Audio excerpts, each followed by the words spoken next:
There were lots of questions which were like still to be answered from yesterday's class. Some of them will be completed as we go ahead with the types of methods and other things what we are going to do today. So what we'll do is we'll run through the method and the measures whatever we are planning to do today, complete it. Then we will take the questions and then answer all of them so that there is a clarity in whatever has been taught so far. So let us finish the learning or the cycle whatever we had to complete. Then we will go ahead and then answer the questions. Right. So I think yesterday we had started with a agenda of measuring the national income. We had started learning something called as a circular flow of income, which is the basic to understand how the different economic activities in the country are happening. And we have even seen the dynamics between the different sectors. We have said it is theoretical in nature, and this is the most idealistic situation what we expect in a country. And this gives the basis upon which the formulas are constructed to calculate the national income. So after starting the circular flow of income, we had gone ahead in studying 3 different measures, out of which 2 we had completed yesterday. So what we are going to do right now is I will redraw whatever we had said yesterday as a circular flow of income, so that we can again go back to the measures where we stopped. And as we mentioned yesterday, these measures, all these measures are going to be connected to the circular flow. There is a reason why we are doing this learning of the measures and then connecting it to the circular flow. Once we move ahead to the methods, they will be useful for us to complete the learning, right? So what we'll do now is we are going to again draw the circular flow of income. I hope you all have drawn this diagram in your notebook.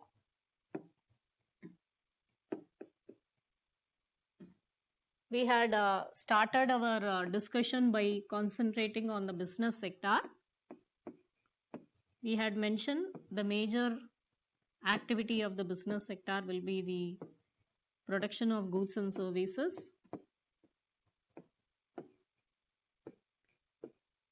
and whatever is being produced by the business sector will be consumed by the households.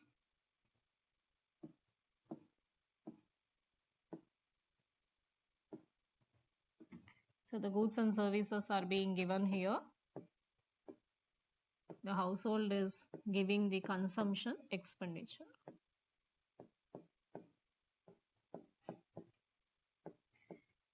We had explained that this consumption expenditure, for spending this, the households are earning by giving the factors of production, land, labor, capital, management, for which they would have earned rent, salary or wages, interest and profits. We called these things as factors of production, and we called the income as factor income.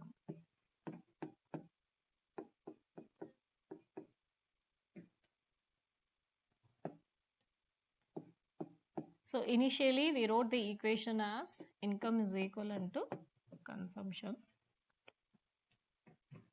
Then we said that all the income need not be spent. The households will have the behavior of saving the money a bit. So we had put the savings into the banking sector or the financial sector, and we allowed that savings to go back to the business sector in the form of investment expenditure. And after introducing the banking sector or the financial sector, we slowly went and then expanded the equation to income is equivalent to consumption plus savings, or it is equivalent to consumption plus investment, because S is equivalent to I. So then we moved ahead to introduce this government sector. which we said will be introducing lots of policies, schemes, programs, infrastructure, and all those things. So government's activities are depending upon the major revenue which is collected in the form of taxes from the different sectors. And these taxes are given back to the economy in the form of government expenditure. So once the government sector was introduced, we slowly went ahead and then made this into consumption plus savings plus taxes, or we called it as consumption plus investment plus government expenditure. So after the introduction of the government sector, we brought in the final sector, which is the external sector, which is the rest of the world. Our interaction with the rest of the world, we had mentioned two keywords, exports and imports. And we also mentioned two other keywords, remittance and the payments. So we had defined that why do we go for exports, why do we do the imports, and we had also given the logic that like how we said savings is equivalent to investment, like how we said taxes is equal to government expenditure, we are not able to say that X will be equivalent to M and R will be equivalent to P, which is why the final equation what we wrote after the introduction of the external sector ended up with X minus M plus R minus P. I'll write the last equation on the top. We had written it as P plus I plus G plus X minus M plus R.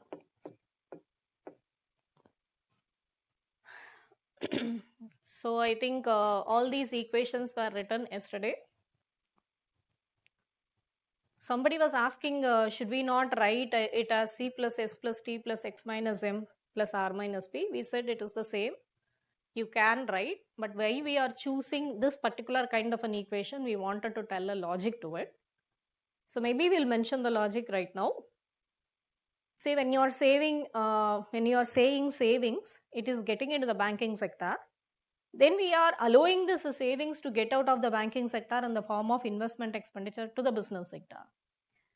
So something is happening on the earning side for a particular sector. Say for example, inside the banking sector, savings is seen as some kind of an inflow of the money. Though we are going to say savings is equivalent to investment, taxes are equivalent to government expenditure, unless we have spent, we won't be sure that this money has started flowing. So the expenditure side or the spending side is what is actually telling you very clearly that the money has been spent. You are writing all of these things as the earning side's equation. You are writing the C plus I plus G plus X minus M as the final equation where you actually show that the spending has happened. And in case of your external sector, we are not saying whether this earning has happened or spending has happened. We are just giving this net income from abroad. X minus M will be NIFA and R minus P will also be called as NIFA. So in this case, we are going to say if at all there is a addition by the X minus M. What is the meaning of addition? If the exports are higher than the imports, we may have some value to add to the equation. If imports are higher than the exports, we may have to minus the value out of the total income which is already done through C plus I plus G. So this is how we are going to summarize this equation, because we want to choose this spending side because we will be sure that the circular flow of income is actually happening. The flow of income has happened. The evidence comes from the spending side rather than we stopping with the earning side. So that's why the equation is usually chosen to be as C plus I plus G plus X minus M plus R minus P. I still have not completed the methods. I'm just giving you the logics of writing why certain way, why not in the other way, right? So I think we reached up to here yesterday, and then we were also talking about those three measures. What were the three measures? First thing, we started with the national versus domestic.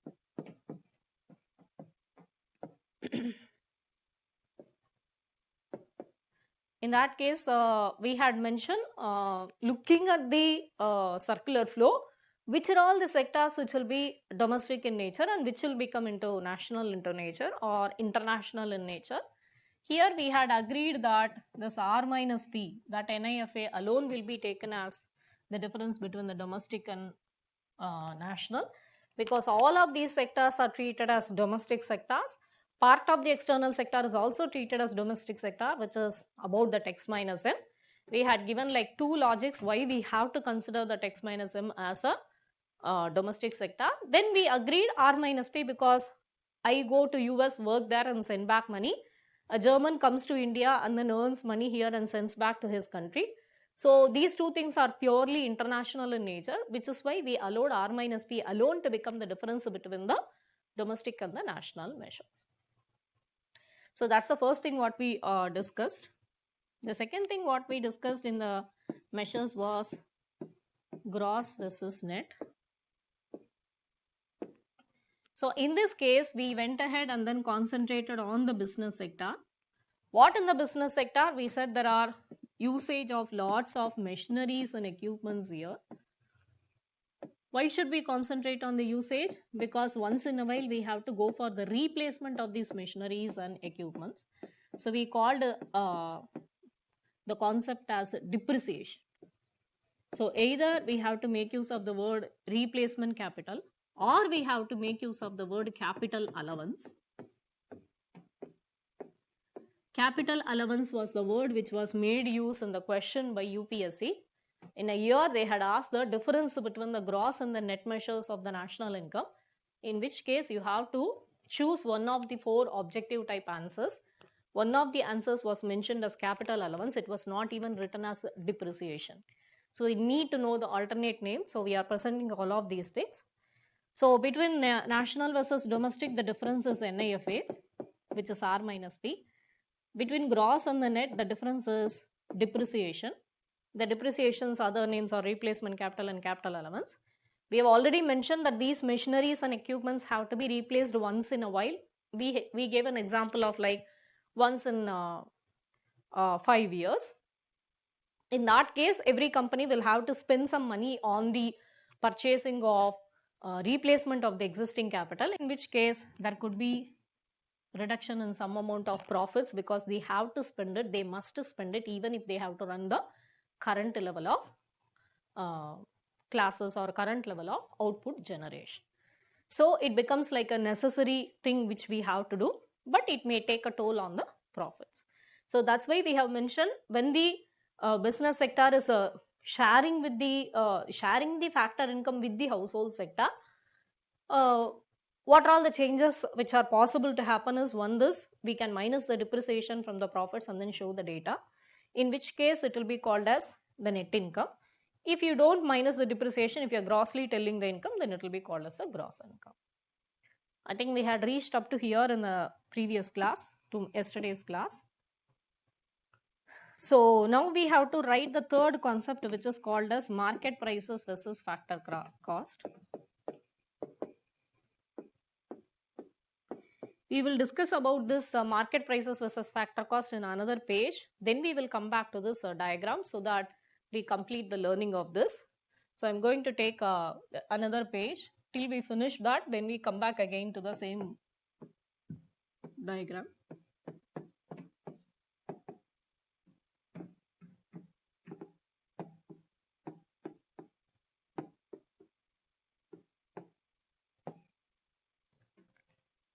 So let us now take a very smaller example and then look at how do we arrive at these prices. What we are talking here is right now about prices.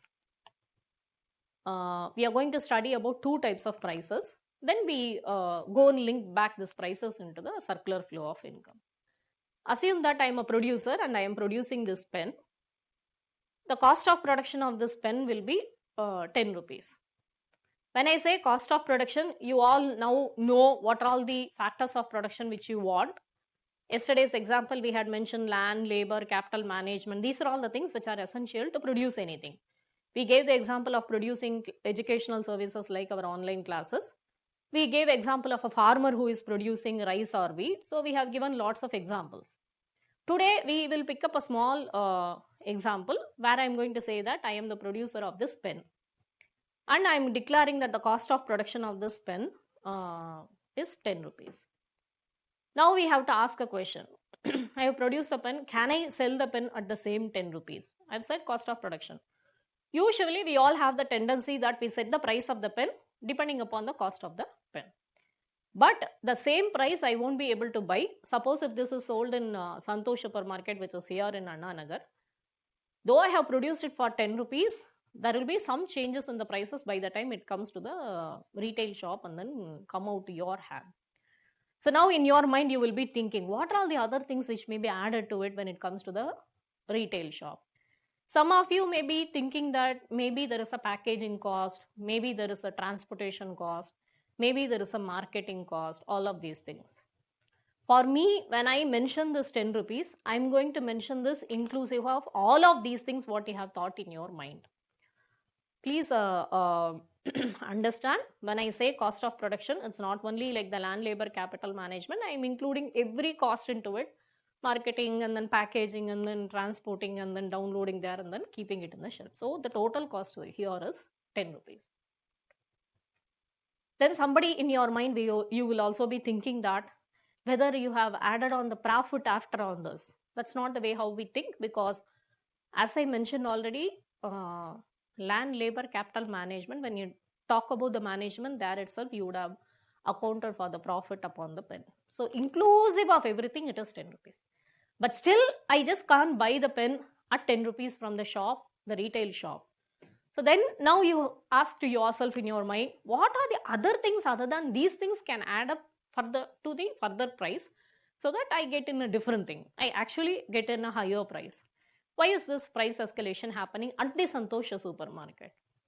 Then you all will be answering in your mind, maybe this GST is working out, that's why, right? So that's definitely one of the answers what we are going to mention here. We are going to mention it as the larger heading called as indirect taxes. What is a tax? What are the types of taxes? What is a direct tax? What is an indirect tax? Why is it called indirect tax?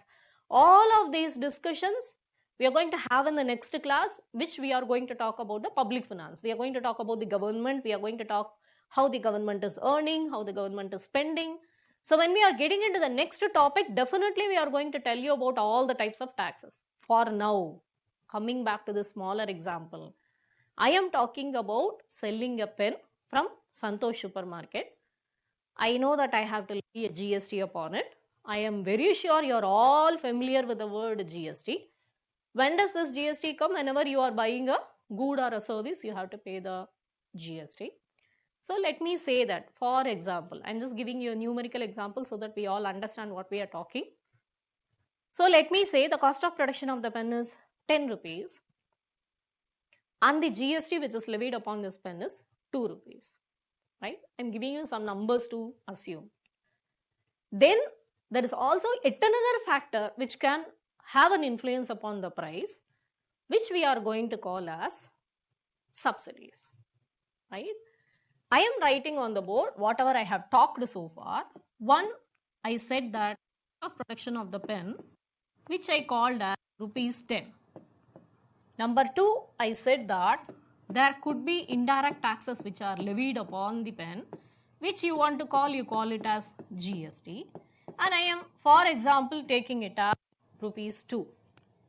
Now, I am talking about a third thing which can happen upon the have an influence upon the price of the pen, which I want to call as subsidies.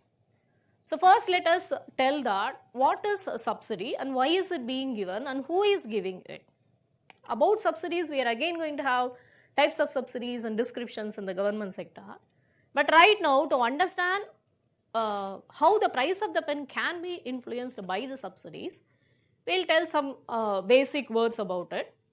Subsidies can be given to the producers or it can be given to the consumers. Who is giving the subsidy? You all should be thinking in your mind the answer, right? You know the answer. Who is giving subsidy? Generally, it is government which gives the subsidies. So the subsidies will be given by the government to the producer or to the consumer with a particular objective in its mind. What will be the objective? Why the government should give subsidies?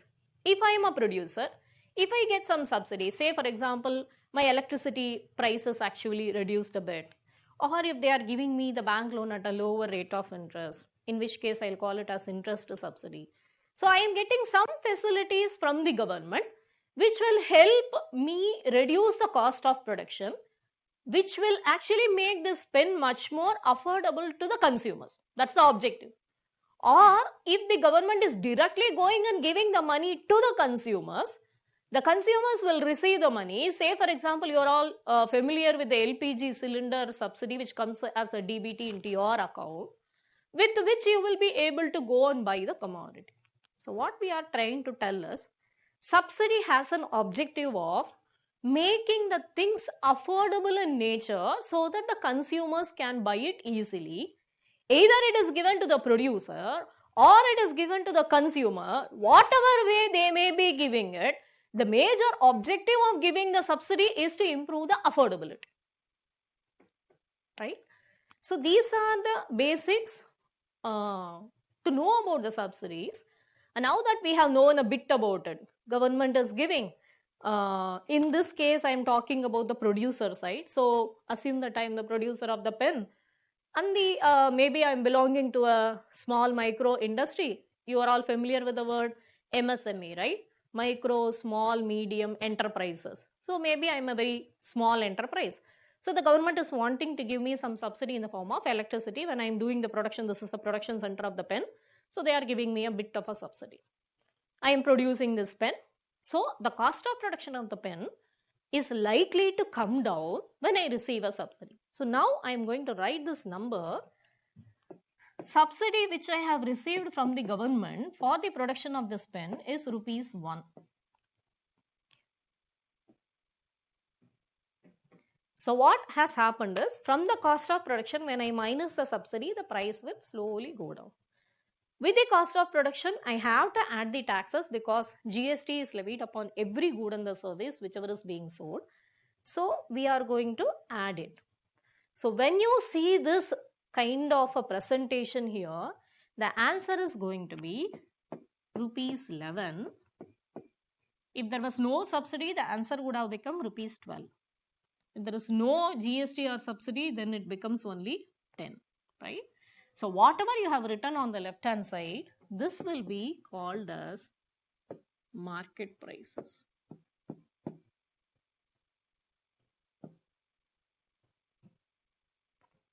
Right? Whatever you have given here will be the factor cost.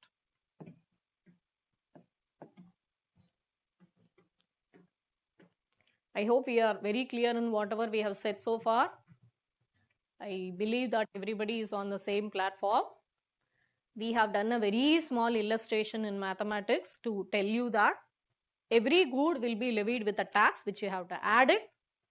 I wouldn't say every good will be getting a subsidy, right? There are cases where there may not be subsidies at all, in which case the calculation stops between the first and the second variable. But whatever it is, the good plus the taxes, the indirect taxes minus subsidy is what is going to give you the prices which are called as a market price. What do you mean by the market price? This is the price at which I am going to buy the pen from Santosh Supermarket. So I call this as market prices. And the original cost of production, whatever was there, is the factor cost, right? Now I want all of you to note a point, like how we are keeping on telling the alternative names or alternative concepts. I think yesterday's class we introduced a word called as net. I'm not talking about gross versus net or specifically that or net income from abroad.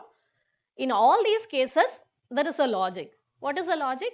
If you make use of the word net, it will be difference of two variables. I think I told this yesterday. X minus M was called as net income from abroad. R minus P was called as also net income from abroad. Gross versus net, gross minus depreciation resulted in net. So when you hear the word net, it is going to be a difference between two variables. We are again going to go and look at this equation and then see that there is one plus and then one minus. Indirect taxes minus subsidies. This is otherwise written as net indirect taxes.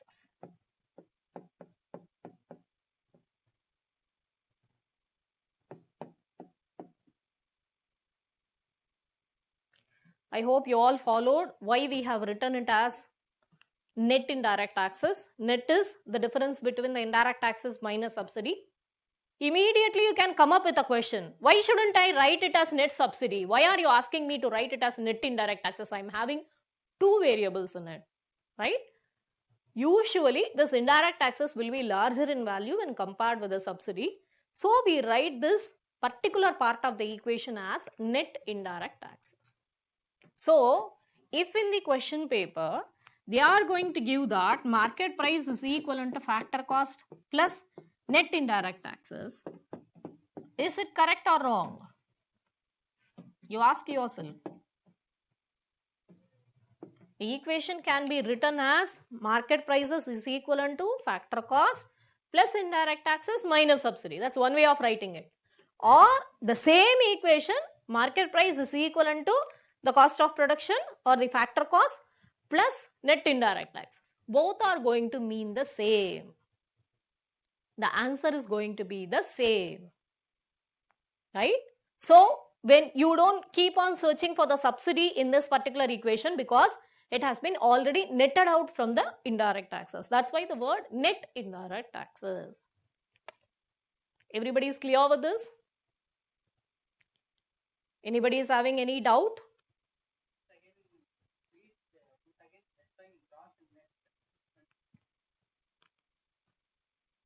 Gross net is that is in the previous page.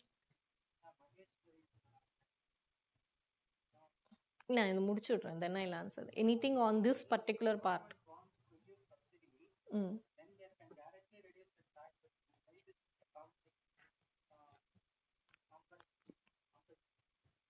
Why this complexity? See, subsidy is a different way of helping the people, and taxes are a different way of taking the money from people.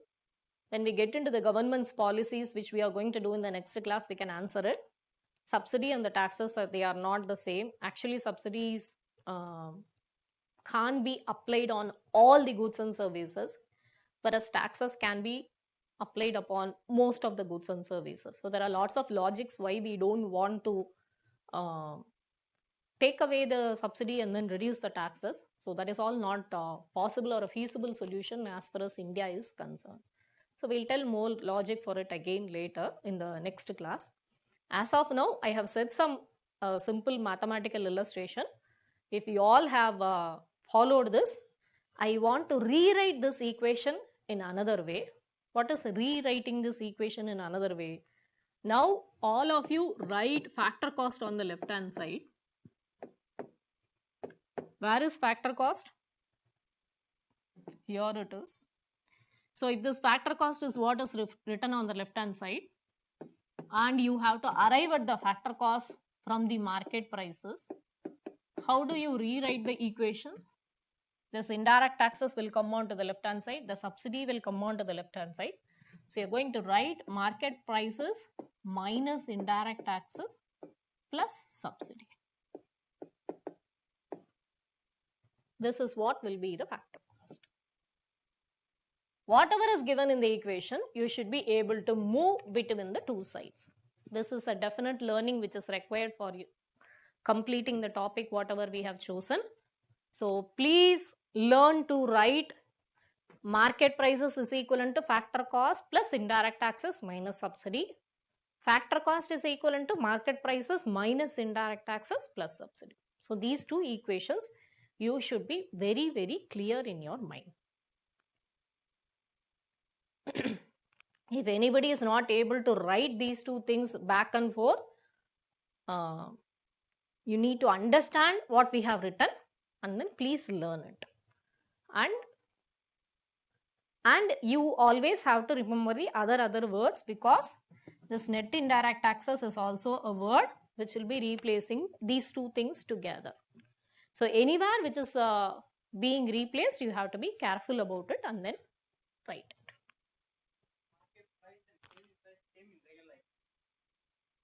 What Market prices, yeah. Market prices is the retail price at which you buy the goods and services. Market prices is the reality. But we are learning also about the factor cost.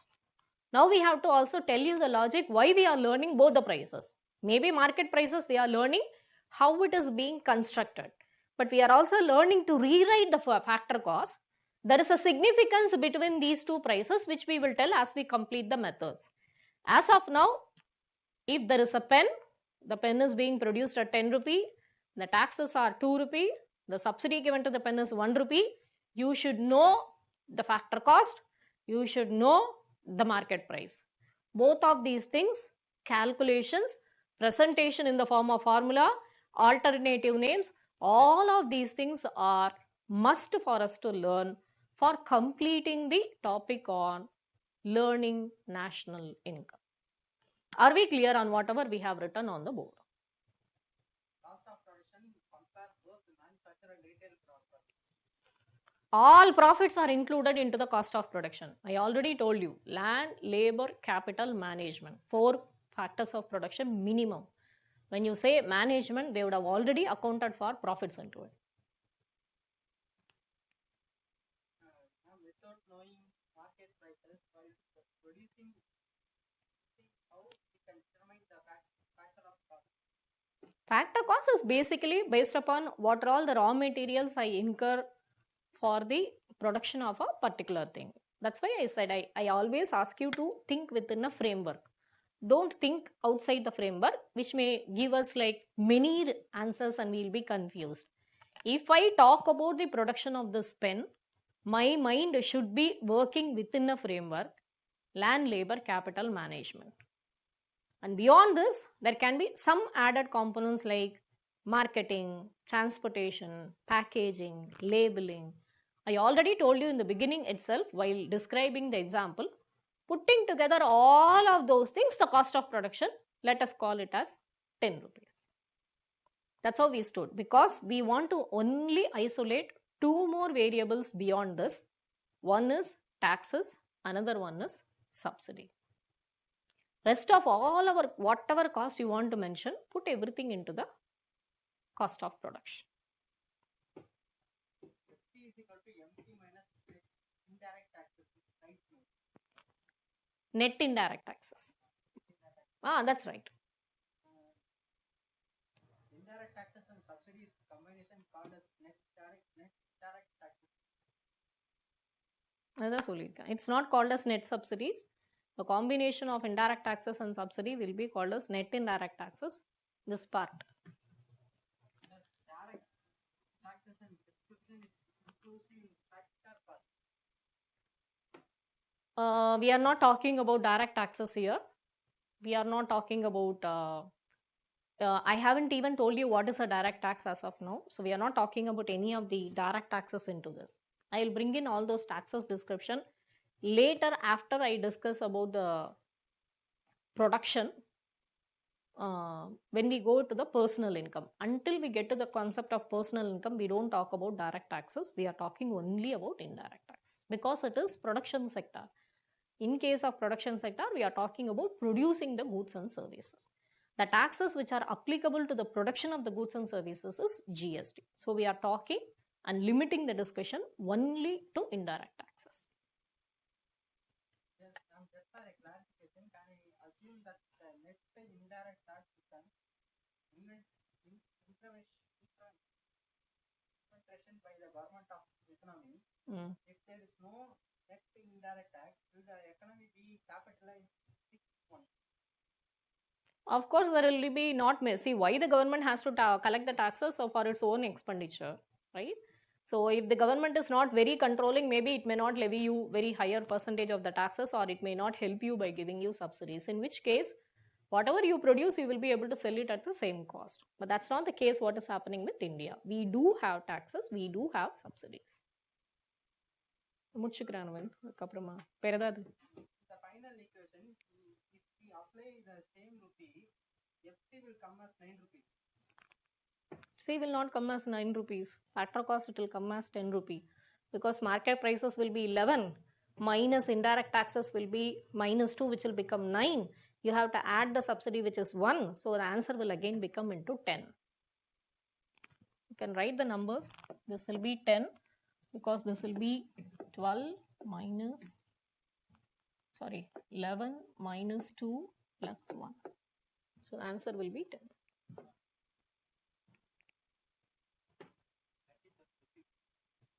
Huh? 30 plus questions. I don't think we will be able to cover all of them now. So I think we have given some basic clarity. I will reserve all the questions. Towards the end, half an hour, let us dedicate for the question. I'm only going to go up to some stage of completing the methods today. Then we stop there. Whatever time it is, we stop there. Then we pick up all the questions, we clarify. Only then we go ahead with the rest of the topics. Right? So now what we are going to do is, in this page, I have told you the definitions of market prices, and then I have told you what is factor cost, how we can move between market price and the factor cost, what is net indirect taxes, all of these things have been described, and what is indirect tax, subsidy, the examples we have quoted here in numerical way. So now we go back to our previous page. We have to now connect this market prices and the factor cost on this diagram. We have done that for the first two measures. So now we get into the business sector. They are involved in the production of the goods and services. They are selling the goods and services to the consumers. When they sell the goods and services, now they have to tell at what price are they selling the goods and services. At that time only, we have to consider whether it has been sold at the market prices or the calculation has to be done at the factor cost. This is the point how we are going to link the prices into the diagram. Generally, everybody is going to answer now that the goods and services will be sold at market prices, right? Because that's the price at which you and me we buy from the market. So we are going to say that the goods and services will be sold at the market prices. So let us assume it as the answer as of now. We will come back to the significance of the factor cost a bit later. As of now, we have learned three measures and I have superimposed all of these things on the diagram. Number one, national versus domestic. The difference between how do we make the domestic national income. We have said you have to consider R minus P. That's what we have written over there. Number two, we have mentioned about gross versus net, where we discussed about the concept of the depreciation of the machineries and equipments, whether that depreciation has been minused when calculating the profits or not is going to give you the gross income or the net income. That's the second thing. The third thing is we have given introduction of two different prices. Generally, we are all going to accept the fact that market price is the price at which we are selling the goods and services to the household sector. So we are going to calculate the income, whatever the domestic income or the national income, first at the market prices. Then slowly we will move ahead to the calculation of the factor cost. Right? So we have summarized all the three measures over here. Now that we have learned the circular flow of income, we have left the equations here and there, and then we have learned some measures. Finally, we are moving towards learning three methods of measuring national income. I'll write down all the three methods.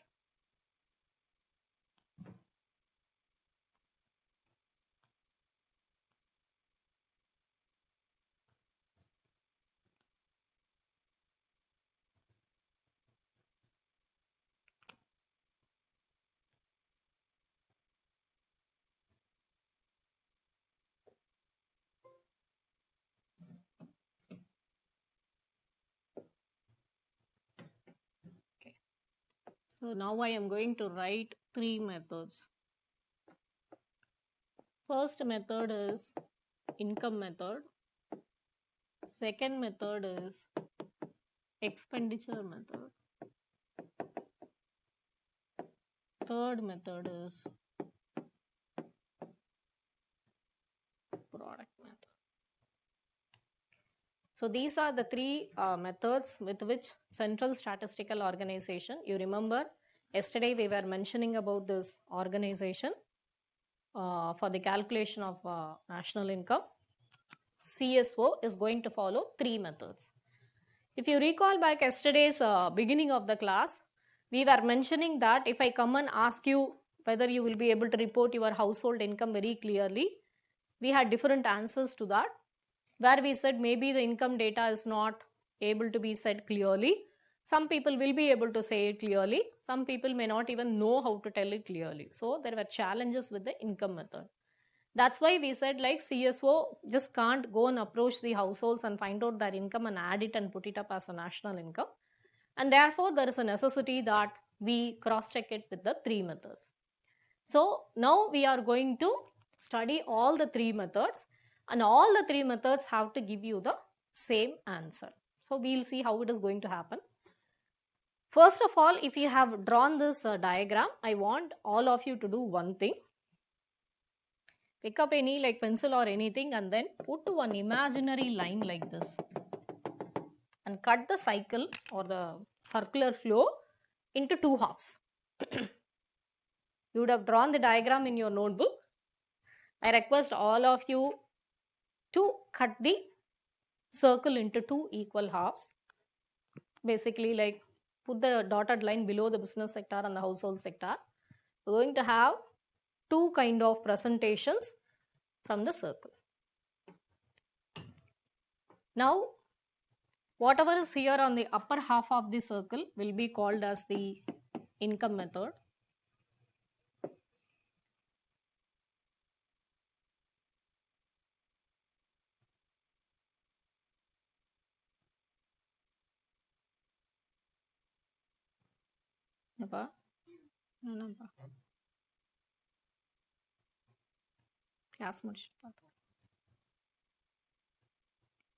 The lower half of the circle, we are going to call it as the expenditure method.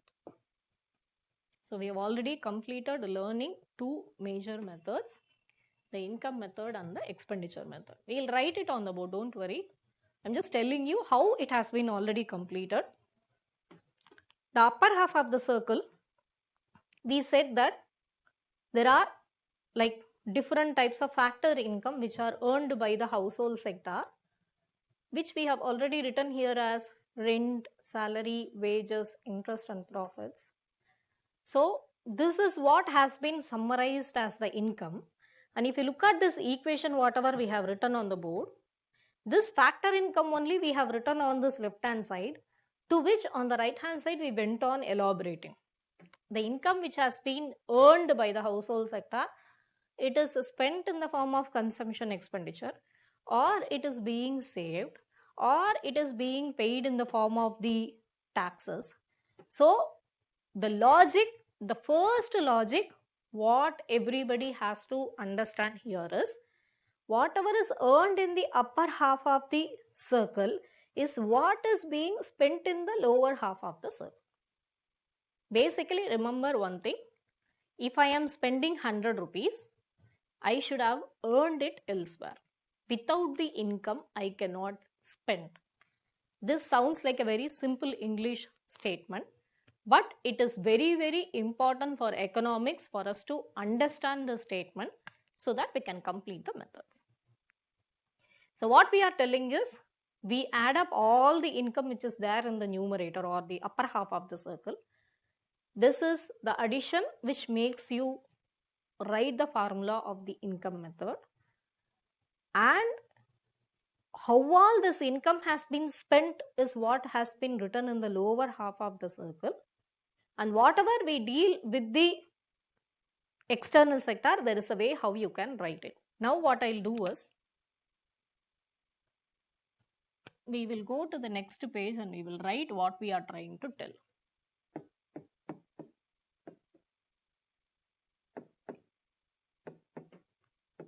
Income method, we are writing about the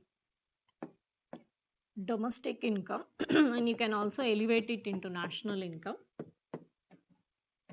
I have mentioned about rent, salary or wages plus interest plus profit. And there is yet another word which I am going to add other than that, operating surplus or mixed income.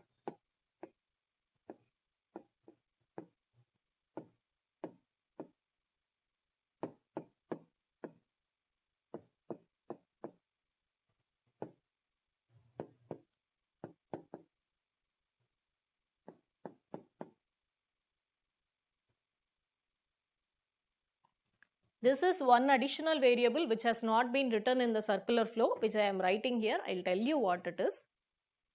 This addition of all the factor income on the upper half of the circle, whatever we have seen here, the upper half of the circle, I've just added operating surplus or mixed income, makes the income method's total calculation in the country to call it as the domestic income or the national income according to the income method. And this particular income, whatever is there, whenever you see that there is a domestic income, if you want to make it into national income, you have to just pick up this domestic income and add that R minus P. That's it. This will make it into a national income. You may be having lots of doubts. Please wait. I'll go one by one. First, you know why we have added all of these things. This is the total income which is getting generated in the process of production of the goods and services, which is what is given to the households, which is what the household is spending, right? Why this particular word operating surplus or mixed income? Why are we adding this additionally here? See, when we are talking in reality, when it comes to calculation, we have to take into account a particular sector which we want to call it as unorganized in nature. I hope you are all very, very familiar with this word unorganized. The meaning of unorganized is, I am running a shop, but I have not registered it. It is not a company, registered company. And I don't have a payroll, in the sense, I don't have like 10 people to whom I give a very regular salary. I am not covering them with any kind of an insurance. I am not giving them any provident fund. So, it is a very unorganized sector. But I am also part of this economy. I keep doing the sales of the goods and services, but I am not a organized sector. For representing this particular case, let us pick up a small example. You can think of a grocery shop in your own area, a kirana shop. This groceries shop owner, he wouldn't have registered his groceries shop. What he will usually do is, he will buy things, he will keep in the shop, he will sell the things, and he will make some profit out of it. This is his routine, right? Assume that I am a groceries shop owner. Today I have made some sales of the groceries, rice, wheat, some oil, all those things, and I have earned 40,000 rupees. End of the day, evening 7 o'clock, I am closing the shop. Now I have to take the money back to my home because I have made some 40,000 rupees in this day. When I go back to home, I don't take all the 40,000 rupees back to my home. I just leave like around 3,000 to 5,000 rupees back into the box. There will be a cash box like this. So I put like 5,000 rupees here. Then take the rest of the 35,000 rupees back to home. This is becoming my routine. Every day I am earning some money. Some 5,000 rupees I put back into the cash box, and the rest of the money I take it to home. Now you have to ask a question. Why am I putting back this 5,000 rupees into the cash box? You all will have an answer in your mind. What is the answer? Maybe for tomorrow buying certain things. So you have left that 5,000 rupees. So now, every day when you leave back that 5,000 rupees in the box, you know why you have left that money into the box. I go to this grocery shop owner towards the end of the month, and then I ask him, sir, how much profits did you make in this month? What this fellow will immediately do is, he will only think of the money which he has brought back to the home. He may not be able to tell to the person, the surveyor, the 5,000 rupees which he left back in the cash box in the shop. Why he will not tell that? Because it has not come into his hands when he went to home. But is it the right answer? It is not the correct or the complete answer given by the owner, because that 5,000 rupees is to be called as operating surplus, which is what is the word I have written here. If it is an expenditure, it would have been already spent. If it is a profit, this fellow would have taken it back to his home. It has not reached to the home. It has not been spent already. It is just lying in the shop waiting for spending. Operating surplus, or we call it as mixed income. First of all, this grocery shop owner should realize that he was able to put back that 5,000 rupees into the cash box only because he earned it in the first place. So he should tell to the surveyor, yes sir, today I earned the 40,000 rupees. 5,000 rupees I left in the shop. 35,000 rupees I brought to my home. But this person is not like accountant or anything. He won't be able to tell it out. So the surveyor is supposed to ask, how much money did you leave back in your shop? To other companies, they will be asking, how much money did you keep it in your petty cash? So they are going to ask you in a different way in order to find out how much was your actual earning. Otherwise, by the income method, if this is not being calculated, our economy being a major unorganized sector dominating economy, there will be an underestimation of the national income. Finally. So it is essential to accommodate this operating surplus or mixed income while calculating by income method. This is to understand the behavior of the unorganized sector. This is when the unorganized sector people are not capable of telling out their profits very clearly. So you have to probe them with questions. What kind of questions? You have to ask them. You have brought back this money to your home, fine. But how much money did you keep aside for the next day's expenses? You should know like how much money this fellow has made as a profit in a particular day, because it has not yet been spent. This fellow has got this 40,000 because in the morning he had spent something, finally he has sold something, and finally he has made this 40,000. So it has to be reported as the profit first. Out of the profit only he would have set aside that 5,000. So if he himself doesn't tell you out, you have to probe him with the question and get this data on the operating surplus and add it so that the calculation on the income, what are all the income this fellow has earned, becomes complete. Otherwise, it will result in an underestimation of the income level. Hope we made sense and we have completed this. Arvind?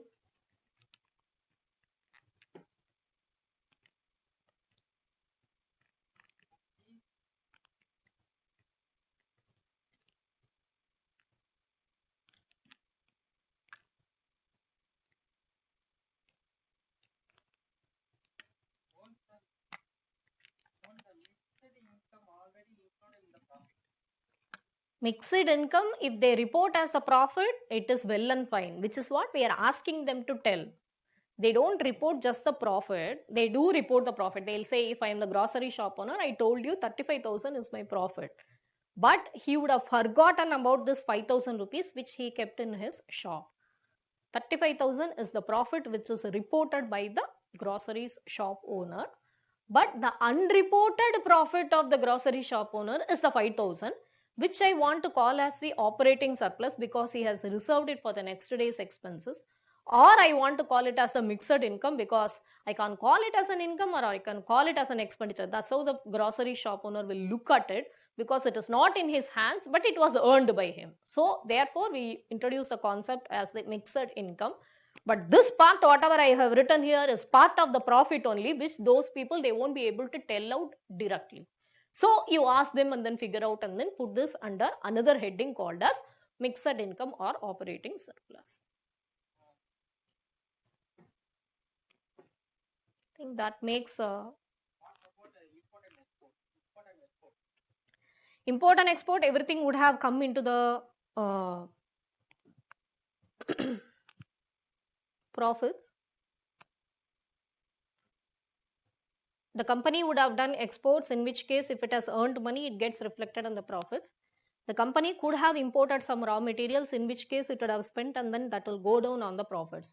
So whatever you think on the exports and imports by a particular company involved in the production of the goods and services, it all gets reflected in either escalation of the profits or in the reduction of the profits.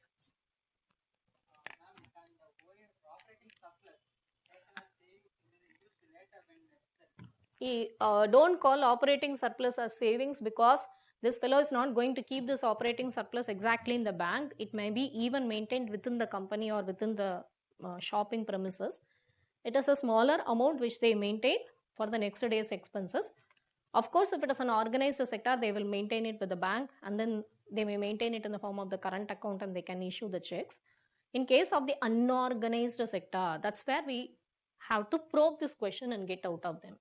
So this need not be called as savings, though it can be the money which is dedicated for the future expenses. We call it only with this specific name. Conceptually, you can imagine that the savings which is being used for tomorrow.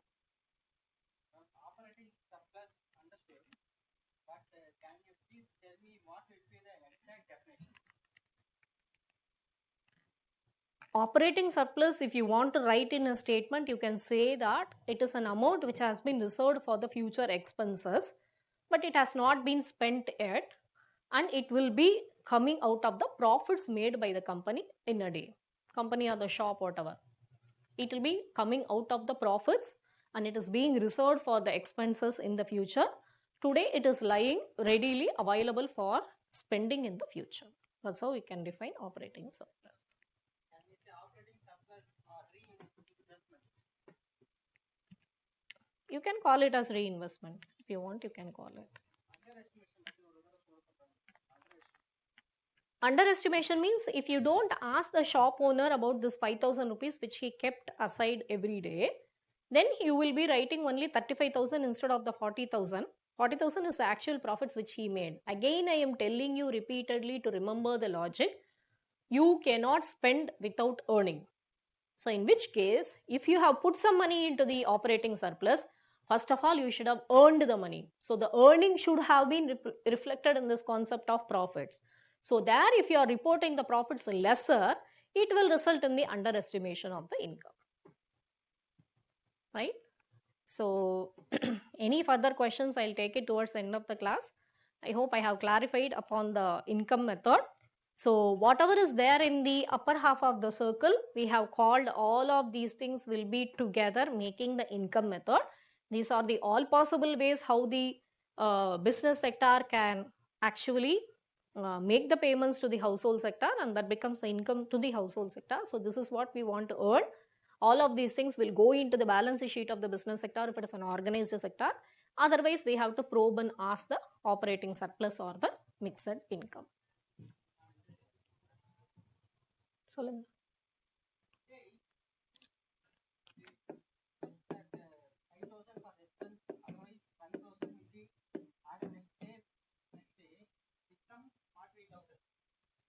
At the end of the year, operating surplus become bumper amount, so that only are you saying that will become underestimated economy,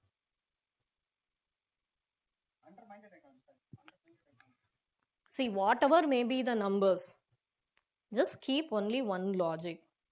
Yesterday's amount you may spend today, you may not spend today. Whatever you are doing in a particular day, morning I had one brought forward balance, evening I have a balance. Morning I started with this opening of the account. I was spending for certain things. I was earning some amount by selling my things. By the end of the day, the layman will also make a calculation. Today I have sold these items, I've got this money.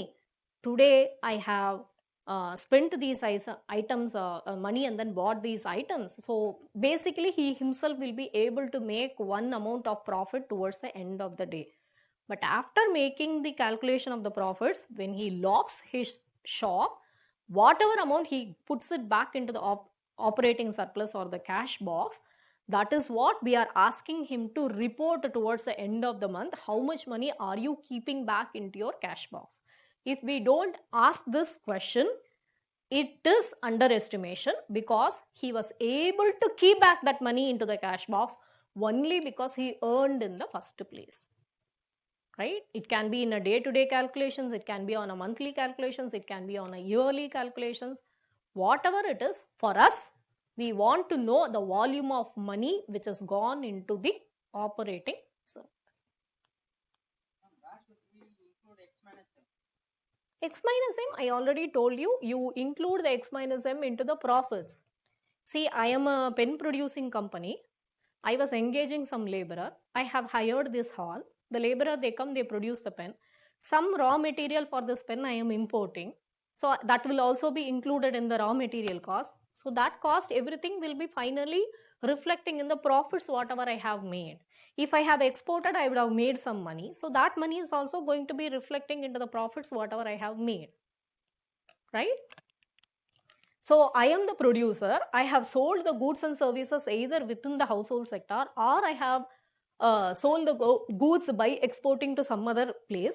Whatever it is there, it should be shared as a profit with the management. So definitely into the profit, it is going to be reflected. If I have incurred exports or if I have incurred imports, all of these things will come into the final thing, which will be shared with the management, which will be the profits. R minus P alone, it doesn't get mingled anywhere. So I have just added it into a separate equation, and then you can elevate this domestic income into the national income according to the income method if you add the R minus P. This R minus P can be added anywhere into any method separately and then make it into the national income. What about import and export? Right?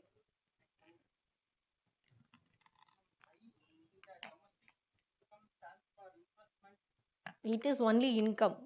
I think you want to call it as I or you want to call it as Y, whatever it is. That's why I didn't get into any kind of abbreviations. This is domestic income according to the income method. This is national income according to the income method. You can put it as Y. I don't have a problem. Right? Circular flow of income, C plus I plus C plus NIFA was fixed to calculating income. Wait. And the question reserve la irukuttu. Na expenditure method mudikala. I'm going to write the formula now. And the question method reserve la vechukong. Anything else? Operation surplus of account for tax consideration.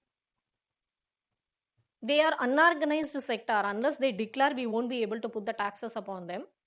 And even for the taxes, I'll tell you in the direct taxes up to where you have exemptions, even in the GST up to which threshold you have exemptions, all those things we are going to discuss in the taxes classes.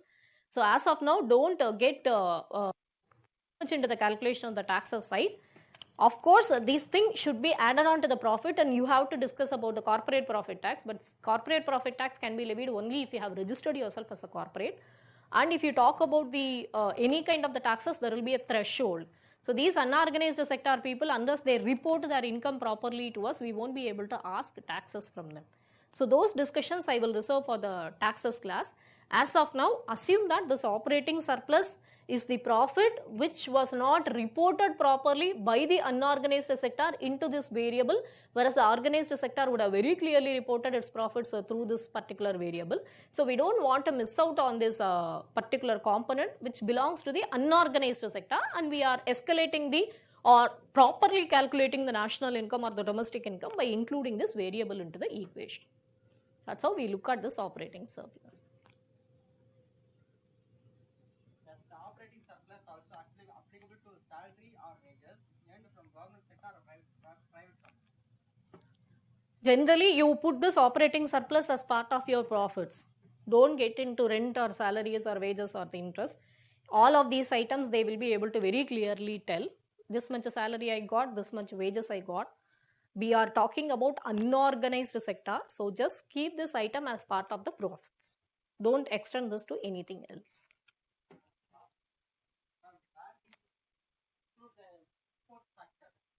Import factor, export factor, both the factors are included into the profit in this equation. If I am a company who is producing by importing, this profits will go down. If I am a company who is exporting, my profits will go up. That's it. Importing means I am importing some raw material, so I will have to incur some cost on it, by which my profits will come down because it is an additional cost for me, which I have to incur upon importing the raw materials for the production of the pen. If I have produced this pen, I have sold it to abroad, I would have made more money. Instead of selling to my households inside the country, I have sold to households which are outside my country, but I would have made more money. That profit again I have to share with the management. So the profit will be the variable which will be including exports or the imports impact. We are not directly writing exports or import into this equation. We are impacting the exports and imports into this profits if I am having an interaction international. Okay, I'm moving on to the second method, which is the expenditure method. Expenditure method, as we said, we have to look at the lower half of the circle, and this we have already completed. So let us say like domestic income according to the expenditure method will be C plus I plus G plus X minus M. National income according to the expenditure method will be C plus I plus G plus X minus M plus R minus P. There are no more additions into the equation. We have already learned the equation. We know every part of this equation, and we call that entire equation as the national income calculation by expenditure method. C plus I plus G plus X minus M plus R minus P is the complete equation for the national income to be calculated by the expenditure method. Right? So you know the each and every component: consumption expenditure, investment expenditure, government's expenditure. These are the two variables which come from the external sector. If we have X more than M, we get a positive value. If we have R more than P, we get a positive value. If it is a negative value, the national income will go down. If it is a positive value, the value is going to go up. So that's how we have to look at this equation. And R minus P, of course, India is having lots of remittances these days instead of the payments. I am not talking about the COVID situation. Till up to before COVID situation, economic survey is going to give you very good data about how India is dominating in getting foreign remittances in a very high way. It's like one of the topmost countries in the world where it is receiving very high levels of foreign remittances. So we have a very good data for this R minus P, but in case of our X minus M, of course, we have still imports higher than the exports. So let us look at this particular equation and add a bit more of explanation to this. There are four variables into this. First of all, let us say the major things about the expenditure method. In terms of the income method, we said that if I go to a household and if I ask them the income data, I may not be able to get the data completely. That is why CSO wanted to do two more methods. So income method has its difficulty of generating the data in an accurate way. Now let us ask ourselves, we have learned the expenditure method. Will this expenditure method give us the accurate data which the CSO is expecting? Because it couldn't generate that kind of accuracy from the income method, but we are expecting now that accuracy from the expenditure method. When we are talking about the expenditure method, the major variable which will be there in this is consumption, investment, government, X minus M. There are four variables or five variables written on the board. For India, which variable do you think will be the largest of the five things? You add five things or you put the five things together and then you make the domestic income, right? So you think in your own mind whether India is consuming more, whether India's investment is more, whether India's government spending is more, whether India is having a higher value on the export sides than when compared to the import side, right? Are we a consuming country? Yes, we are a very good consuming country. Are we doing very good in the investment expenditure? Not to very good level. We are investing, but our investments are not enough. Is our government spending enough? It is spending, but we can't say that the government is spending enough because we still have to improve a lot of infrastructural facilities. And are we having our exports always higher than the imports? It is the other way around. We are always having our imports higher than the exports. So if this is the situation, coming back and looking at it in a holistic picture, We want to call India as a consumption-driven economy or a consumption-dominating economy. Indians consume more. That's one thing what we can say by looking at the equation. Fine. Expenditure method, I have seen variables. I feel that India is consuming more, right? So shall I declare that expenditure method is the best method for calculating national income? You can't do that, because again, even in calculation of these variables, there is a major hiccup, because this consumption expenditure, though this is the dominating out of the 5 variables what we have written on the board, cannot be very accurately calculated in case of India, because not every good and the service is being bought with bills. You heard the word bill, right? I hope you're all familiar now with GST. So when you buy a commodity, you have to take a bill and then make the payment. How many of us are still following the norms and the regulations which are given by the government? Assume that you're going to a tea shop, you're asking for a tea, which is a daily routine. If students are here in the class, it is a very routine that after one class, they all will go to the opposite chai wala and then they'll ask for the tea. How many of you are going to be taking a bill for the tea what you consumed for 10 rupees or 15 rupees? Not many of us will even ask about it. Not many of us will even think about it. So if that is the situation, when there is a consumption, we need an evidence for the consumption. You need to have an evidence that the tea vendor produced a tea, and there should be an evidence that the tea has been consumed by you. When the evidence is not there, how as a government I'm supposed to know that there was a production and a consumption happening? Right? So these are the challenges. Of all the variables, we see the consumption variable to be the dominating variable, but to find out exactly the amount of consumption happening in India, it is very, very difficult, because there are lots of examples which go without bill. So with the confidence, I can't tell even that this expenditure method is the method for the calculation of the national income, because I am not able to calculate this, capture this consumption expenditure in a very proper evidence-based way. But I will definitely say that this method is a better method when compared to the income method. Why are we saying like that? Assume that some surveyor is coming into my household and he is asking about my income, for which I may not be very willingly answer for various reasons. But if the surveyor is going to come and ask me what are all the types of spending which you do this month, maybe you will be worried about all your spending, and you can even share with him, I spent for this, I spent for that, I went for COVID testing, it was 4,500. You can be giving n number of list of items what you have spent. So getting the spending data is okay, but the spending data should come with an evidence. That is where it will become a difficulty in the calculation of the expenditure method, because C is the most dominating variable in this equation, but we won't be able to get the C with the evidence.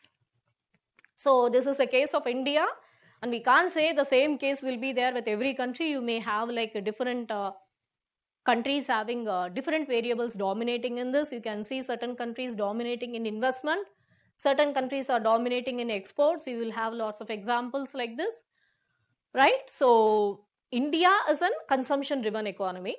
Developed economies can be investment driven economies. China like countries can be export driven economy. So there are varieties of countries which you can call based upon this particular equation. But these are the pros and cons of the expenditure method. And there is one more thing which you can make use of this expenditure method for finding, right? So assume that I told you the income method is the upper half of the circle and the expenditure method is the lower half of the circle. So in this case, assume that upper half of the circle is reporting 1,000 rupees as the income, and the lower half of the circle is reporting 1,250 rupees as the expenditure. What is going wrong here? Should not I be having equivalent data between the two halves, which is what I said CSO is supposed to do. CSO is supposed to find out an answer which is coming out as the equivalent answer according to all the three methods. I have not told you about the third method yet. I will tell you about it. But as of now, we have at least learned two methods, the income method, which is in the upper half of the circle, and the expenditure method, which is in the lower half. Should not be these two things equal. If I say 1000 rupees is the income earned and 1250 is the expenditure, where is the equivalence? Where did I go wrong? How did I estimate it wrongly? What would have happened for this estimation? Right? So here is where you have to understand the logic that I'm telling you repeatedly, the statement will look very simple, but it is very, very important. You cannot spend without earning. So, if the spending side, the reporting is coming out as 1250, you would not have spent it out of air. You have spent it, which means that you have earned 1250 rupees, which you have not reported in the upper half of the circle. So, if you find the difference between the income method and the expenditure method, you are actually going to report this as an estimation of black income circulation in the country. I hope you all know the word black income, karuppu panam. This is basically to tell you that the income has not been reported, unreported income. Discussions about black income, everything will come later as we get into the public finance class. As of today, we are giving you a perspective. What are all the things which you can make out by studying the first two methods of calculating national income? One is the income method, another one is the expenditure method. Income method, the data generation is difficult, so we went to the expenditure method. Here also we are finding the data generation is difficult in terms of the consumption expenditure. But overall, when you get an answer, the answer should be equivalent to the income method. If you see that the expenditure is higher than the income, definitely there has been underreporting of the income by the income method, by which you can understand that there is a circulation of black income in the economy. Right? So these are the pros and cons on the formula, how we have summarized the income method and the expenditure method. Now we are actually moving towards the third method, which is the product method, which is the method which is being followed by the CSO and the government of India mainly to calculate the national income for the country. So let us look at what is product method. So I hope we are all clear with whatever we have discussed so far, which is about the income method, which is about the expenditure method. We have written the formula for both these methods separately. Expenditure method we have already written, we have already completed, we have not introduced anything else additional into it. We have only given perspectives to the different variables which are present in the equation, what is possible, what is not possible, how the countries can be called based upon the expenditure method, and how is it helping us to find out the black income circulation in the country. With this, we will move ahead for the third method, which is our product method. Want a break? 5 minutes? 2 minutes? Okay. Time in 12:05. After writing the product method, we'll write a list of equations, and with that I will stop for today's class. Then we will pick up questions. I am very, very anxious that I am not able to see you people and then ask and clarify your doubts. This is really challenging for me to really a challenge for me to teach economics without seeing you all. I'm trying to get another mechanism by which I myself can sit in the laptop, still write on the thing, and then see you through the video so that I'll understand and then look at you and then answer. Probably next class I will try to organize it through the iPad or something. Studio right? So because if I can't see the questions, if I can't see you and then answer, it's giving me also a lot of worry in my mind. So we are going only in slow pace. I am not in a hurry to complete anything. I am only trying to tell you things, concepts under a particular heading. The way how it has to be learned, we don't have an option. We have to learn in a particular way the language of economics, get used to it. Please get used to it. Whatever I have written on the board, they are all the things which will be asked in the examination with the same phrases, with the same kind of terminologies. Right? So maybe in another 2 minutes, we will continue with the product method. We will write all the equations and we will complete with that, and then we will pick the questions.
So we get back to the class.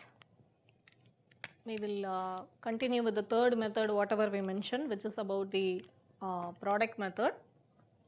So product method also, we get back to the circular flow, we look at it, and then we are going to complete it. Here we are going to get into this production of goods and services sector, which is the business sector. So we will write it now in a different sheet to understand what we are talking as a product method.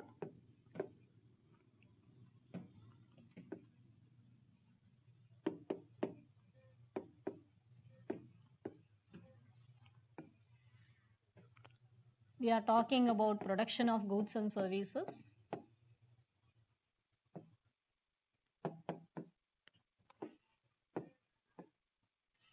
When we talk about the production of the goods and services, what we have to do is first look at the entire economy and then divide this production sector into three different sectors. So what are the three different sectors which you can write? Primary sector, secondary sector, and the tertiary sector.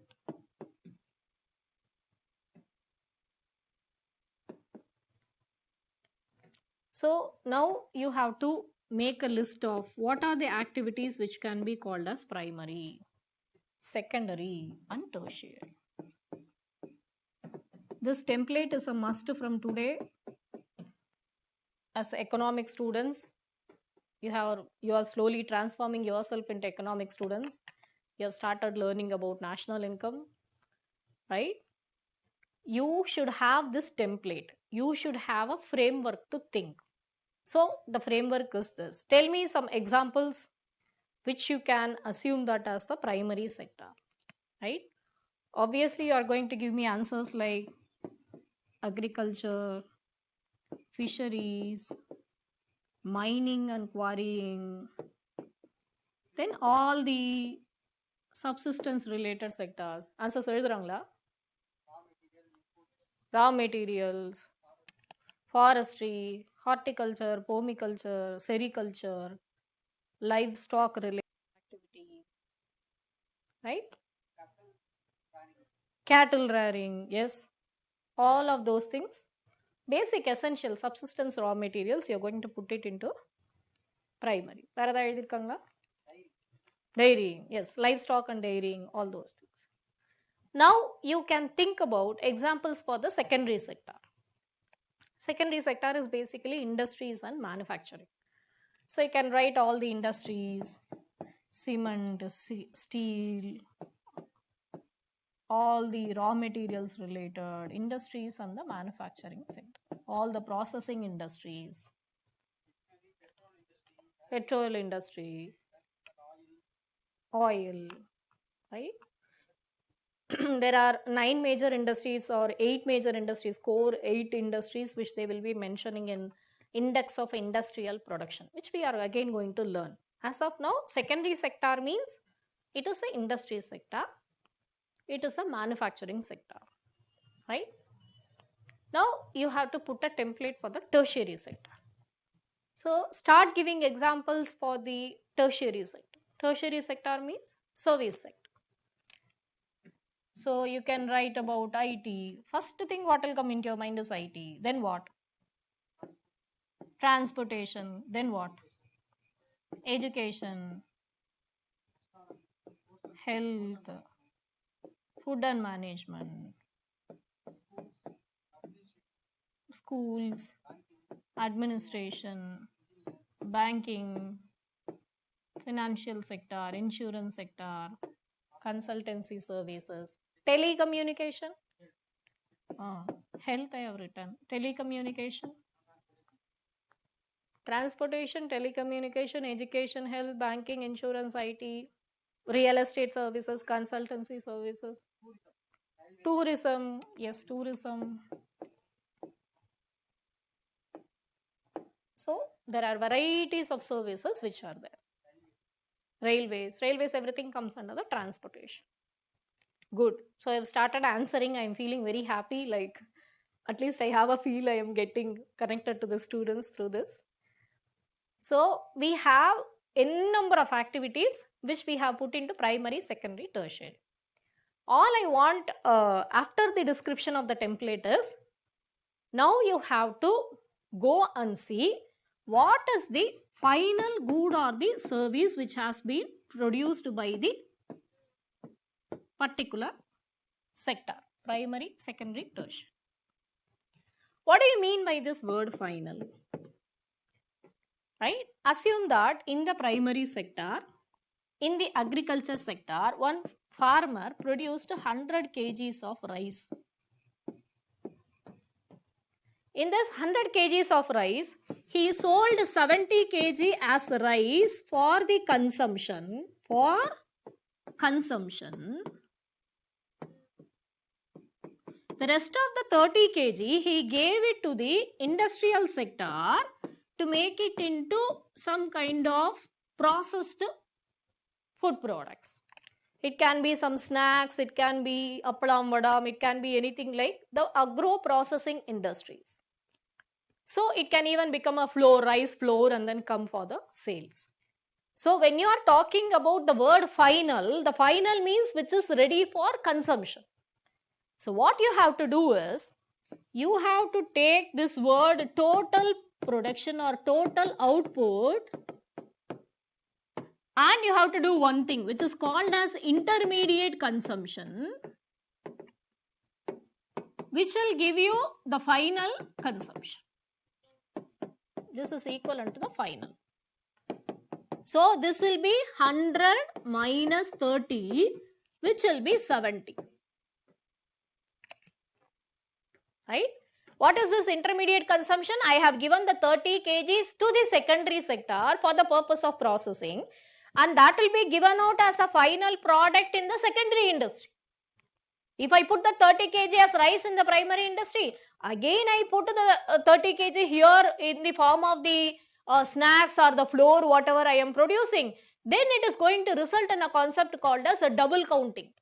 30 kg will be included in the 100 kg here, 30 kg will separately come out as rice flour here. So that should not be done, which is why we are going to say that the total production 100 kg minus whatever the 30 kg which you gave to the secondary sector, which is intermediate consumption.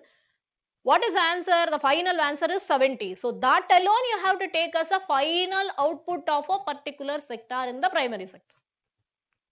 So similarly, for every sector, you have to be seeing what has been produced and given for the final consumption, and what has been given to the next sector or the next level of processing, that is as the intermediate, that has been given as the raw material to another sector, that should be minused out as in the form of the intermediate consumption. So this is the essential part which you need to know about in the product method. First, if this is the classroom, if I have the complete economy inside this classroom, I divide it into 3 parts. One part is the primary sector, the second part is the secondary sector, the third part is the tertiary sector. I am going to go and ask all the 3 sectors, what is the output you produced in this financial year, you tell me. But when they are telling me the goods and services which they have produced, they have to tell me only the final goods and services. The word final here represents whichever is ready for consumption. If the primary sector has given some amount to the secondary sector for processing, it should not report that as its final product, because secondary sector will also process it and give it to me in the form of final product. This will result in the concept of double counting. So the formula is total output minus intermediate consumption, which is the final output, and this is the output which I have to take into consideration from all the 3 different sectors, right? So this final output I will take and call it as Q. What is Q? Quantity produced across the 3 different sectors. What Q is it? It is the final Q, final quantity, and I am going to multiply this with P. What is P? P is the prices. I hope by now you know there are 2 different prices which we have learnt from the previous measures related concept. One is the market price, another one is the factor cost. Obviously, you know, like we are buying the commodities at the market prices. So all of these final commodities and the services will be sold at the market price. You are going to multiply this Q and P and get an answer which will be called as the value, right? So I will do bit of rubbing so that I can summarize whatever I have said. According to the product method, I have to do three things. First, find out final quantity, which I do by taking total quantity minus intermediate consumption.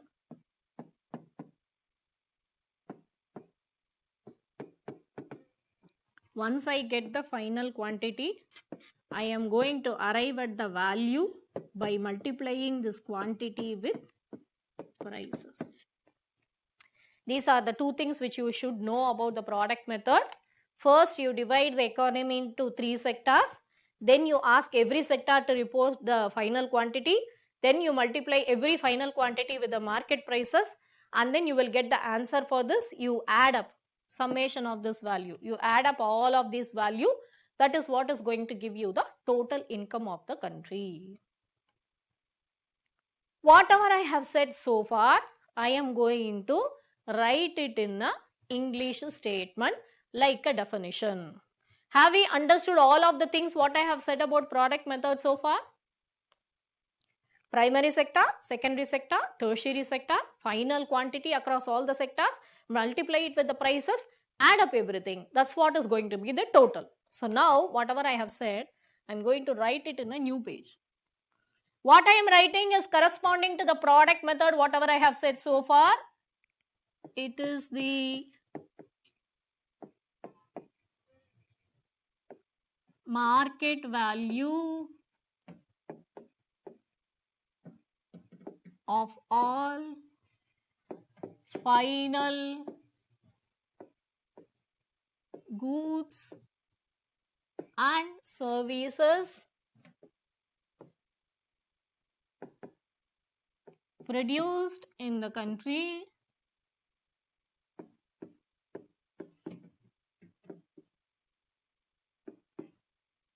in a year's time. What year? A financial year. Whatever I said as a value in the previous slide, product method, I have written about the value in the English statement here. It is the value, market value, because we are multiplying it with market prices. So it is a market value of all final. I hope you all now know the meaning of the word final. It is ready for consumption for all final goods and services produced in the country in a year's time. Whatever year which we are referring here as a financial year. This is what is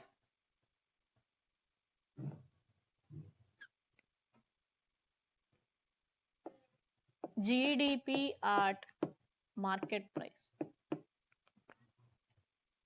Whatever we have written here as the English statement on the board will be called as the gross domestic product, product method, product, gross domestic product.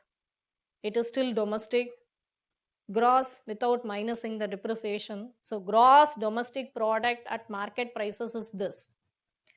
If we have understood this, we are going to write a few things based upon this. If you are clear with the differences between the words national versus domestic, gross versus net, market prices versus factor cost, whatever I am writing on the board, you wouldn't need any of my help. You will be able to write on your own. The moment I write the second equation, the rest of the equations you will be able to write on your own, provided you know the difference between the different measures, what we have already discussed when we completed the circular flow of income. Now you come here and then I'm asking you to write net domestic product at market prices. Whatever I ask you to write, you can write it from the gross domestic product at market prices. So I have GDP at market prices in my hand, but I have to write NDP. What is NDP? Net domestic product. I have to arrive at net domestic product from gross domestic product. How do I do that? Gross has to become into net. Rest of the things are all remaining the same. How do I make the gross into net? Anybody is answering? Arvind? How do I make the gross into net? Add a subtraction with domestic income. How do I make a gross measure into a net measure? That's all. You have to give me only one word answer. What should I do now? What should I do to the GDP at market price to make it into NDP at market price? Exactly. Minusing depreciation.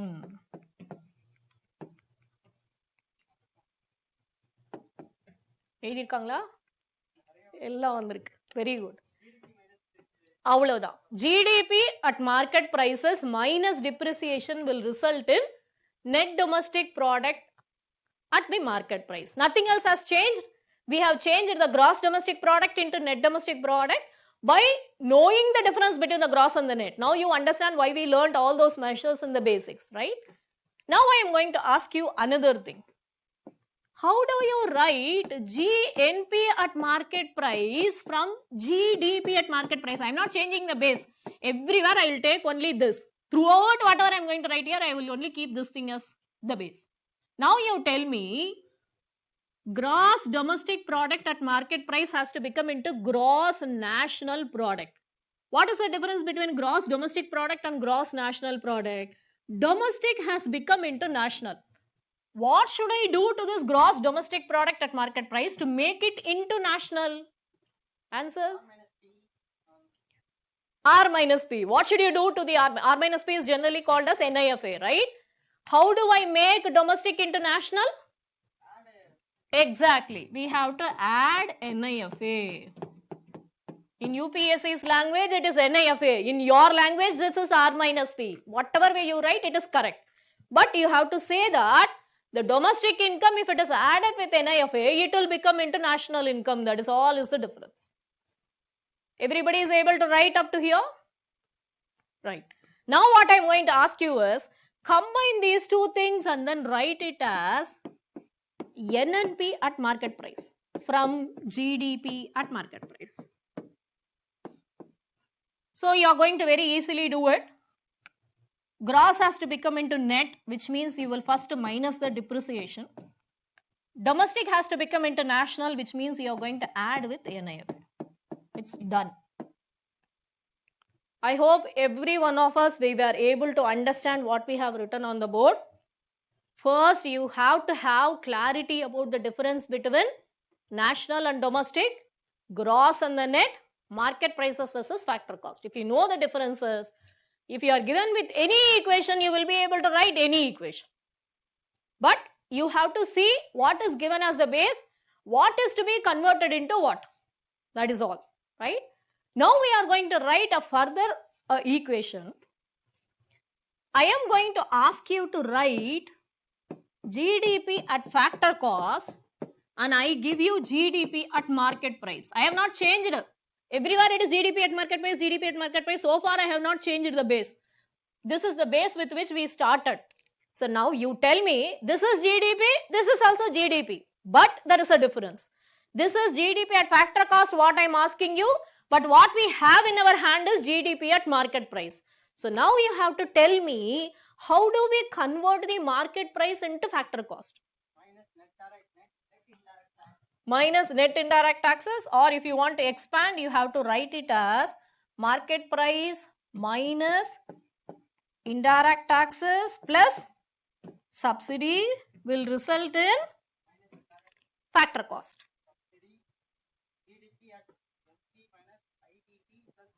Very good. So we are knowing how to convert the market prices into the factor cost.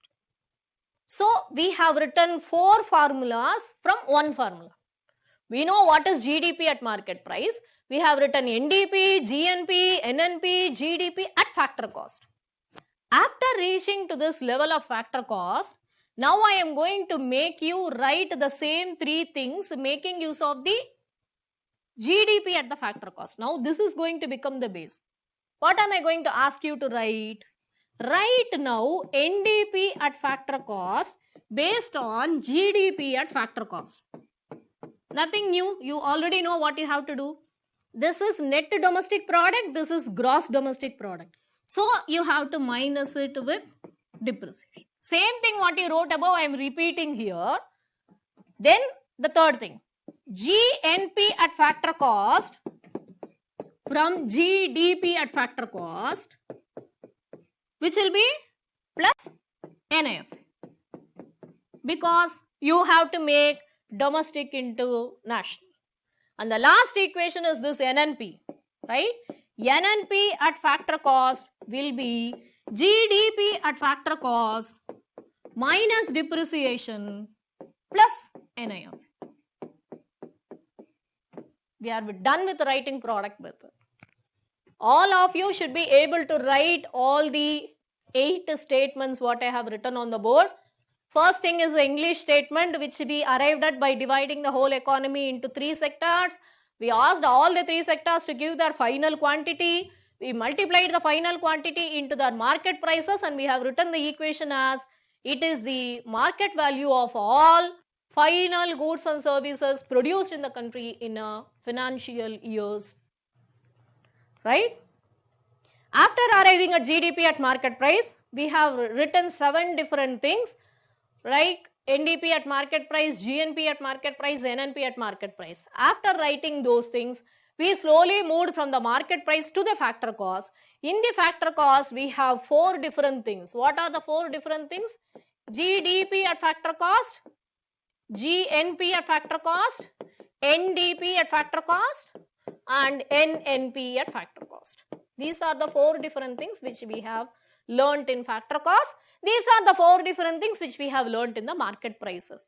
Is anybody having any difficulty in writing any of the equations? You have to tell me. யாருக்காவது புரியலன்னா சொல்லுங்க. All the things to reach here, we have already built up through circular flow. We have already covered through the measures. We have completed 2 methods. 2 methods we have completed by giving the formula out of the circular flow only. This is only R minus P. No X minus M here.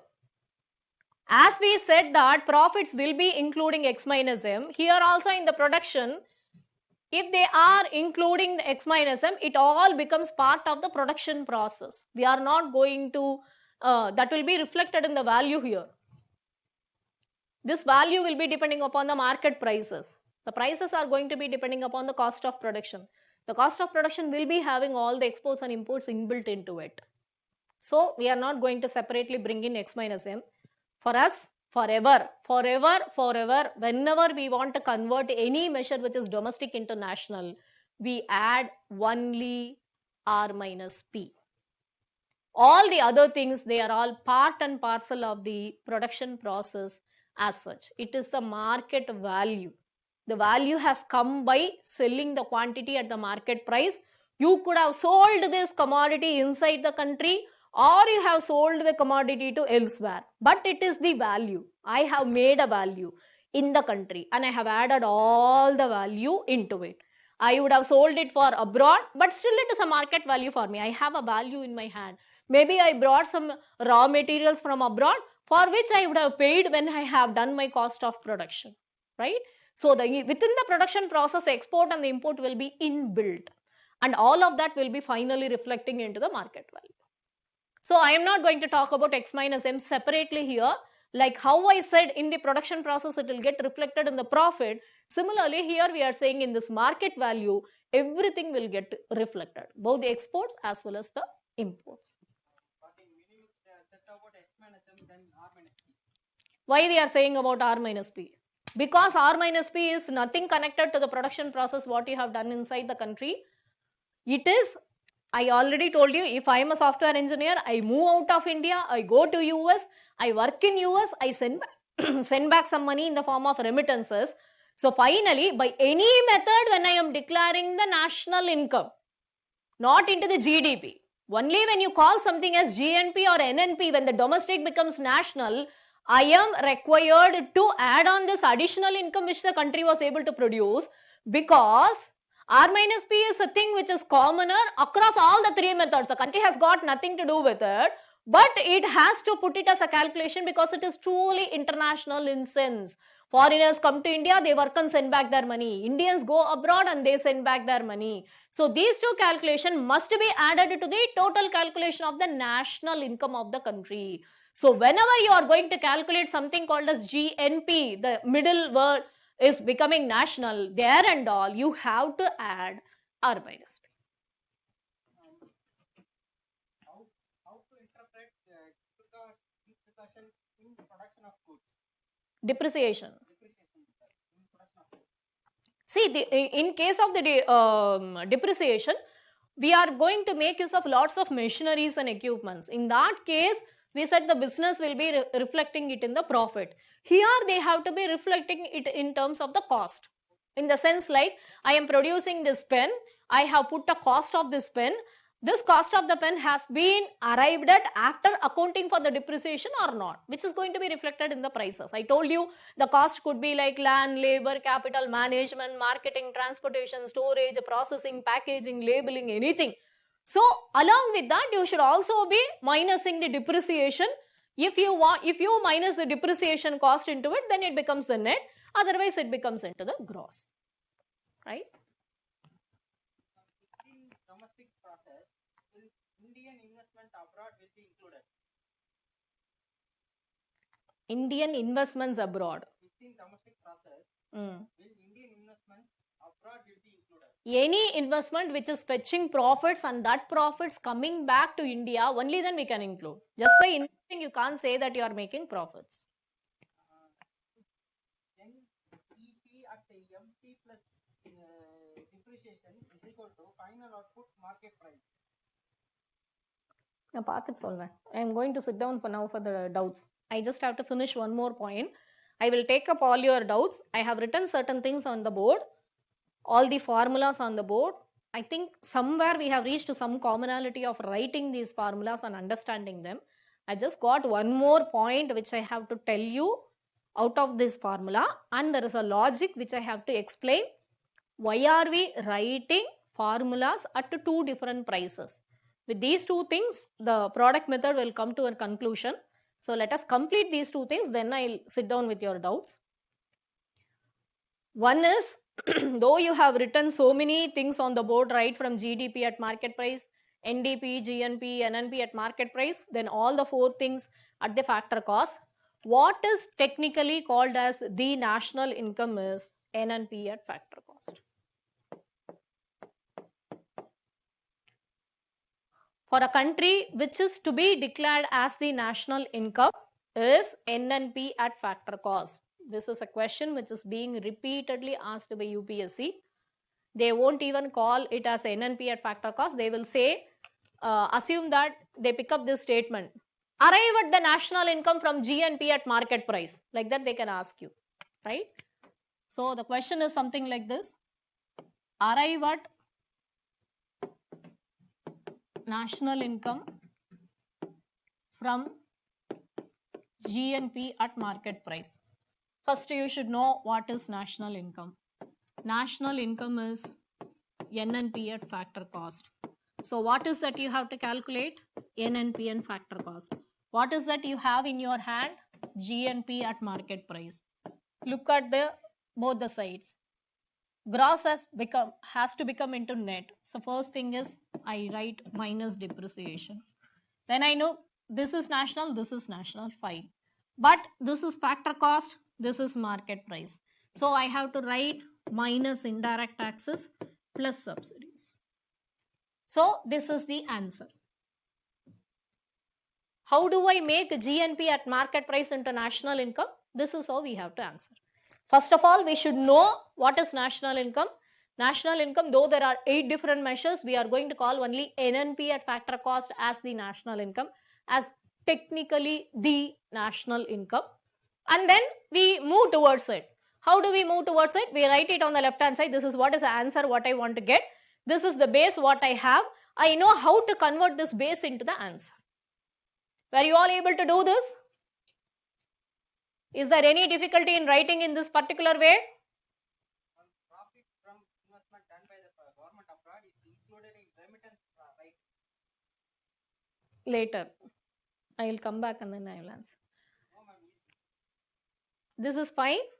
Everybody is able to write this particular equation.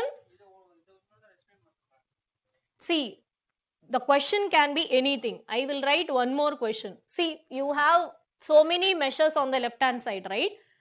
Though there are so many measures on the left hand side, out of all the measures, one thing which is called technically as the national income is net national product at factor cost is called as the national income for the country. So, if this is the answer, UPSC will be asking you, find out the national income from any of these measures. So, I picked GNP. Now, what I will do is, I will go and write the same question. Find out the national income for the country from NDP at market price. So, what is national income? Now, you all know national income is NNP at factor cost. What is the thing which they have asked you to calculate it from? They have asked you to calculate it from net domestic product. So, net is net here, but net domestic product, from net domestic product you have to calculate net national product. So, how do you make the domestic international? You add NIF. So, both of them now have, this side has also become into NNP, this side has also become into NNP. But what you require is at factor cost, what you have in your hand is market price. So, how do you convert the market price into factor cost? You have to minus the indirect taxes and add the subsidies. So, in the options, in the question answer, this will be the question and they will give A, B, C, D. There will be 4 such formulae. Any one of it may be wrong, but you should know that you have to pick and choose this and then write this as NNP at the factor cost. So, unless you know that the national income is NNP at factor cost, you won't be able to choose from the options which is the correct one. So, that's why I am asking you to repeatedly put into your mind, anywhere from now onwards, if you hear to the word national income, you should remember it as NNP at factor cost. Done? Everybody? You all were able to follow this? Now, I am going to tell you the answer for the second logic, what I wanted to tell. One is, we have told what is national income.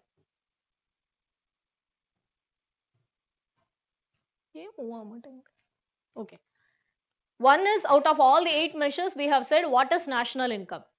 Number 2, now we have to say, why did we study the 4 measures at market prices and at factor cost? We have studied at market prices 4 measures, factor cost 4 measures. In reality, market price is a reality. Why should I study in factor cost? Now you have to go back to the basics. The difference between the market price and the factor cost, you all know that it is indirect taxes and the subsidies. If you want to make the factor cost into market price, you have to add the indirect taxes and minus the subsidy. So, what we are trying to tell is 2 words. Indirect taxes, subsidies. These 2 words are both policies of the government. Remember that. Assume that on the platform, there are 10 different countries which are standing on the platform along with me. I am going to tell the data for India. I am going to present the national income for India, and everybody is also standing here. Every country is also presenting their own national income. Now, assume that national income means we have to present the data on the NNP. Question now is only, why am I not presenting NNP at market price? Why am I presenting it at factor cost? We know the difference between the market price and the factor cost. So, now we have to come and then look at all the 10 countries. All the 10 countries, will they all have uniform taxation policies and subsidies policies? You ask to yourself in your mind. Do you think all the 10 countries which are standing on the platform, they all will have same kind of taxation policies and same kind of subsidies policies? Which is not true. Every country will have their own taxation policy, their own subsidies policy. So if this is the condition, the NNP can look very high at the market price if the taxation rate is high, or rather the policies are going to have a huger impact on the calculations depending upon the rate at which they are fixing and depending upon the extent to which they are giving subsidies. We don't want to understand the capability of producing the national income of the different countries by the influence of the government policies. Rather, we want to understand the real potential of the production of the goods and services across the different countries. We don't want to have the policies to have an impact on the real data. Rather, we want to understand the real data of the different countries, which is why we don't go for the market prices. Rather, we restrict ourselves for the true calculation of the national income with factor cost. I hope we understood the logic why we are not moving towards the market prices, why we want to be sticking around only with the factor cost. We don't want to change the taxation policies in different countries and then put that as an answer and say that I am earning more than you or you are earning more than me. I don't want to put that kind of a calculation by having an impact of the policies on it.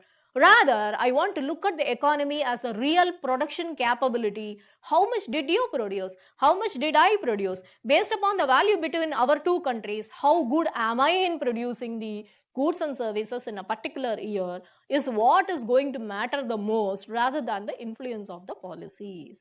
So that is why we stick around with the factor cost. So we have answered both the questions. Question number 1, which is the measure which is actually called as the national income? We have answered it as NNP at factor cost, and we have also answered the question why we are not considering the national income to be calculated at market price. Why shouldn't I simply call GDP at market price as the national income? Why am I going up to NNP at factor cost? This is the reason we shouldn't be presenting the final data for the country in terms of market prices. Rather, it should be represented at the factor cost, right? So with this, we are almost done with the 3 methods. I will go back to that first slide where we were talking about the circular flow.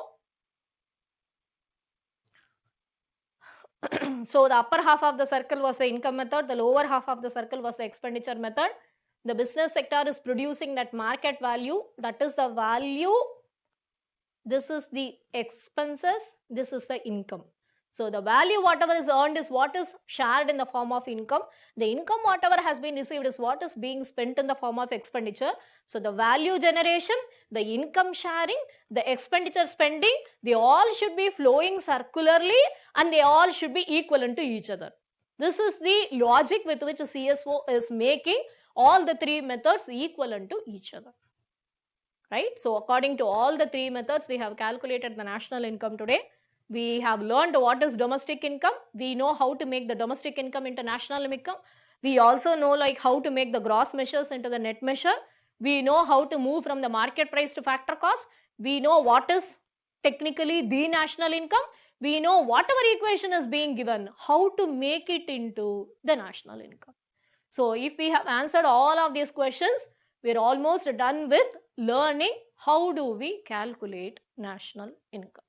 That's all we have learned. We have more things to learn under the particular topic on the national account statistics, which I will tell once we have reached to a clarity up to here. The lap answer. I'll try to answer most of your questions now.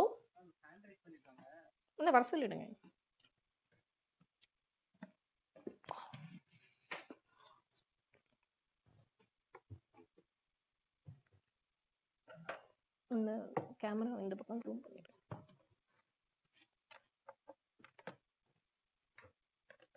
Charge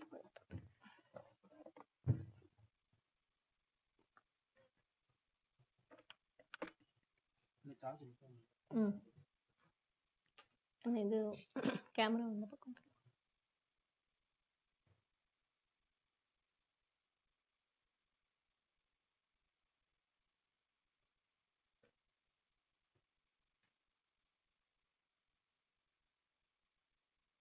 Okay, I am going from the last question back to, I don't think there are so many questions. Whatever is possible, I will try to go back and then answer. The income method, the interest earned by the household sector through savings should be included in the formula. Yes, of course, the interest part we have not touched yet. I will talk about those things in the banking sector. Let me just look at the major questions. NNP at factor cost calculation to find national income. Yes, NNP at factor cost is the national income. Unorganized sector alone, OS and MI means for the organized sector, it will be zero, ma'am. Yes, it will be zero because they will be representing everything through the accounts, through the accounting system to the auditor. So for them, we don't have to write separately operating surplus. Shall we denote NIFA as NIFA 2? NIFA 2 and all I have given you only for your own understanding. UPSC's language is simply NIFA, but at the back of your mind, always remember it as R minus P. Hand raise mode, I will come. Just give me a minute. What suppose if a company from abroad came and set up a company at India and whether it has been considered as a payment for our country? This question I will answer any company's investment abroad or any foreign company coming to India and then making the investments. All of these things I will answer in the external sector. It requires the understanding of something called as balance of payments. I can't get into that bigger area right now. I've just given you a framework to fit in whatever variables we have studied. The additional variables and understanding how you can call even FDI and FII into exports or imports, those learning we will come later. So give me some time for that. Why GNP is not calculated, madam? Because depreciation is different for different, depreciation rates will also be different for different countries. So that can also be taken as one of the reasons why we are not considering GNP, or rather we are considering only NNP. Why do we add X minus M only on expenditure method, not on income method? We gain incomes through export. The income, whatever you have gained through the export in the income method is factored into the profits, as I said earlier, right? Expenditure method is the obvious method where we can have the presentation as X minus M and the R minus P. Can we relate operational surplus with black money? It is not black money. They don't intentionally not report. They don't know that they have to report. So it's basically a totally unorganized sector. So unless and until you ask them also, they won't be able to tell their profits clearly. So in that case, we don't have to call it as a black money. Why we are using factor cost instead of market price? So assume that you are 10 students and each one of you are one country. I'm asking every country's potential in producing the income from your country. When you are talking about the production of the income, the whole concentration should be upon how much can I produce as the good and service. It should not be based upon how much the government is asking you to levy or the pay as the taxes, or how much the government is helping you by doing the subsidies. That and all is not an issue. For us, our production capability is the issue. So which is exactly represented by the factor cost, which means like what exactly is the cost of production in your country is what is going to become the basis for making the value, right? The implications of it, the Q1P, all those things, as we go ahead to the inflation class, I'll tell you a lot. But remember one thing always, if the production, I was telling you always about the production of the pen with my example. So if you produce a lot of pen, the price of the pen will actually be lesser. When I say lot of pen, which means that I am capable of producing lots of pen, which means that the resources which are available for me to produce this pen is abundant with me. So there are lots of implications which will go with the Q and the P. We will go to all those things later. As of now, just remember, policies of the government should not have a say in the national income, obviously, because tax rate could be higher in some countries, tax rates could be lower in some countries. Subsidies could be higher in some countries, subsidies could be lower in some countries. These kinds of changes should not bring in larger changes in the final presentation of the national income. NNP at market price is not what we want. NNP at factor cost is what we want, because we want to understand the true potential of different countries, right? I am coming to the hand raising. If domestic income means NIFA not included, GDP minus minus depreciation, yes, GDP at factor cost minus depreciation is NDP at factor cost. It is still not NNP, right? National income calculation from others is confusing. Can you explain for GNP? From others is confusing. Okay. See, whatever is there, if you have GNP, wait.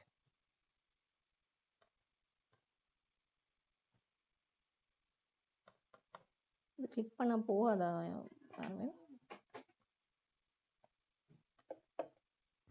சரி, நான் everyone in meeting போட்டுக்கிறேன். See, if it is GNP at market price, and if you have to arrive at NNP at market price, what is that you have to do? Sorry, market price, factor cost. What is that you have to do? GNP at market price. First to make the gross into the net, so minus depreciation. Just this makes it into NNP at market price. This is not enough. We have to now get NNP at factor cost, which is the real national income. So NNP at factor cost is equivalent to NNP at market price minus indirect taxes plus subsidies. If depreciation rates are different in different countries, yes, depreciation rates will also be different in different countries. So we are not taking GNP as a measure, we take only NNP at measure. Operating surplus similar to capital allowance? No, they are not the same. Capital allowance is only depreciation coming due to wear and tear. Operating surplus is amount what you keep in order to meet out the next day expenses or the future expenses. Shall I now go to the participants who have raised their hand?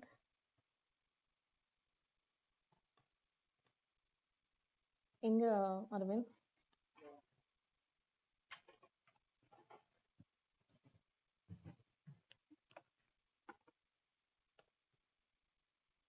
Haripriya. Haripriya, you want to ask something? You can ask. I have asked you to unmute. Good afternoon, ma'am. Good afternoon, Haripriya. Tell me. Ma'am, I have a doubt regarding CSO, or the Central Statistics Organization. So how does CSO collect the data, ma'am? What are the sources? Very clear. Audio is not clear, ma. What is Can you your hear me now? question? I can hear you, but Is audio it is continuous? Okay. now can you repeat your question, please? Yeah. Yes, ma'am. Ma'am, I have a doubt regarding CSO.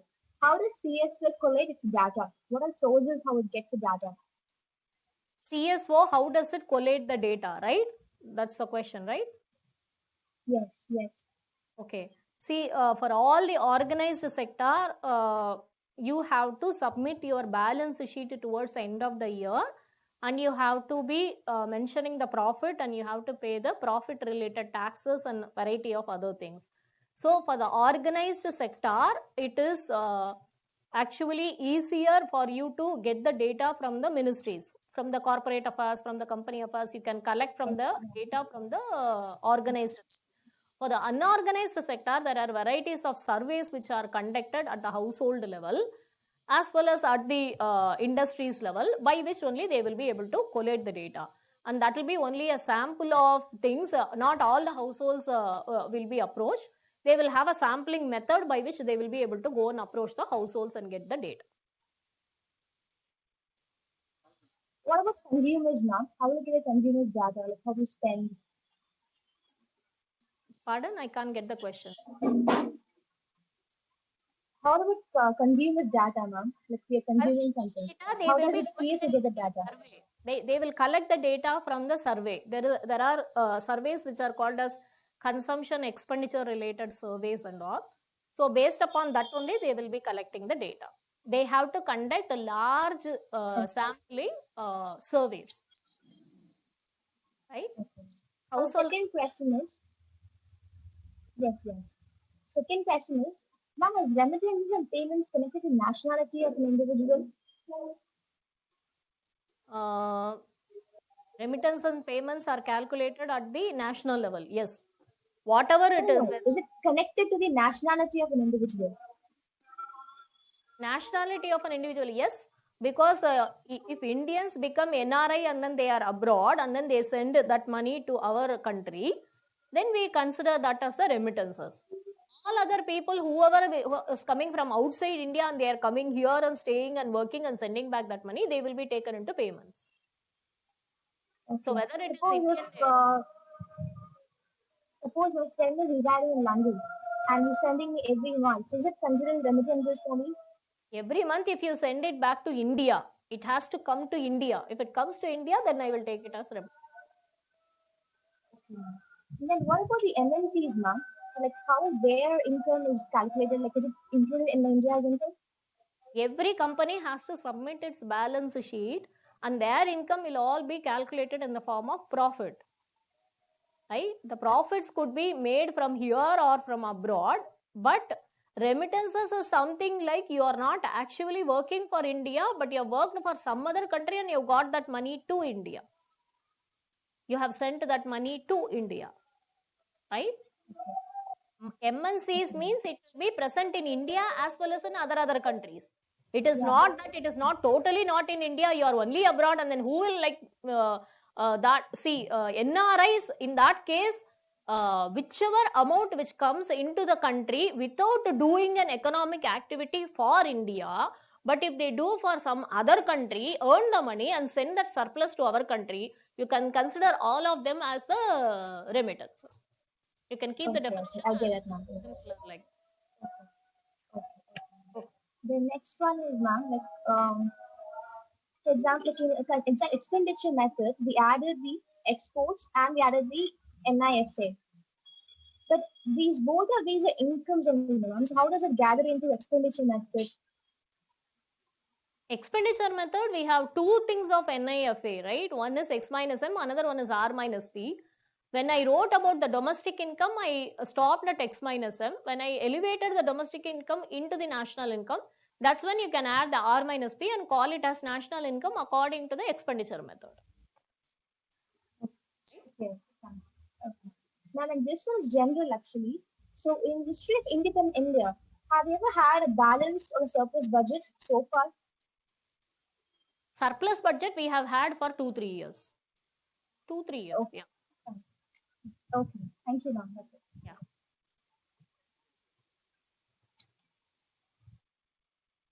Priya, you want to ask something? I've asked you to unmute. Good afternoon, ma'am. Good afternoon, Priya. Ma'am, is there any correlation between operating surplus and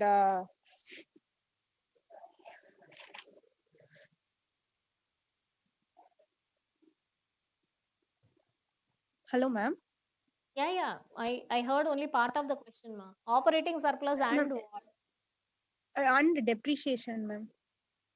No, they are not correlated. Why should they be correlated? Depreciation is completely a concept which is on wear and tear. Operating surplus is only to meet about the immediate future expenses. They are not correlated. Okay, ma'am. Physical wear Ma'am, and tear is what is resulting in depreciation. Yeah. okay, ma'am. When will the offline classes will start, ma'am? You should be asking the question to our Prime Minister Modi ji. I am also anxiously waiting to see you all. But I really don't know. It depends upon the government's thing. If recently Chennai has started coming down in numbers, I hope the numbers go down like this in terms of the COVID cases. But unless like we get into a green zone for Tamil Nadu, I don't think children will be allowed to go to school. So only when educational institutions are open, at least by October, I hope things should settle down because that's when UPSC has announced the preliminary examination. Or the earliest date possible is September 13th. I think they have announced the NEET examination. I think in the September first week they have announced for IIT JEE. So these are all the dates which are giving us hope, as if like maybe in September we will be able to get back to routine. But on one side, WHO is saying like September and October will be the peak. Your worst is yet to come. Like that, they are making announcements. So we don't know. There could be finding of any medicine in between, which will also help us. So keeping my fingers crossed. At least by October, I think I should be able to see you all, and then we should be able to continue with the classes. Right? Okay, ma'am. Thank you. Ma'am. Thank Yes, you. ma'am.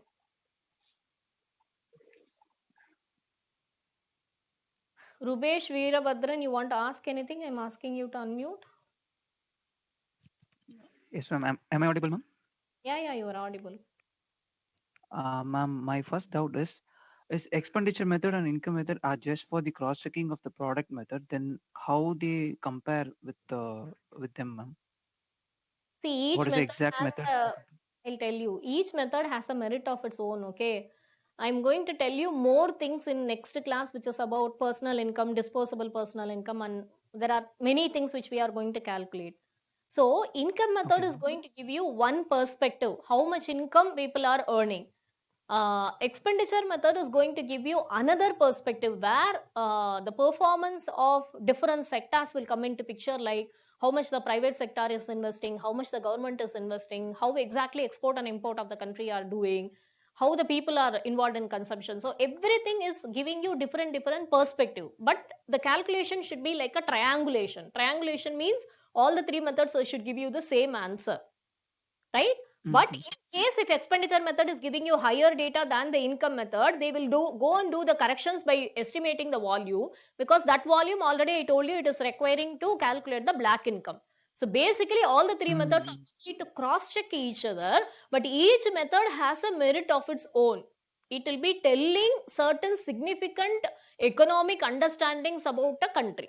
So we follow all the three methods, but product method is the method or the final method which we can completely rely upon, because it is the value of all the goods and services produced in the country in one financial year. I'm going to tell you lots of other issues which will come in terms of the calculation, what you should do, what you should not do. Those things I have reserved yet.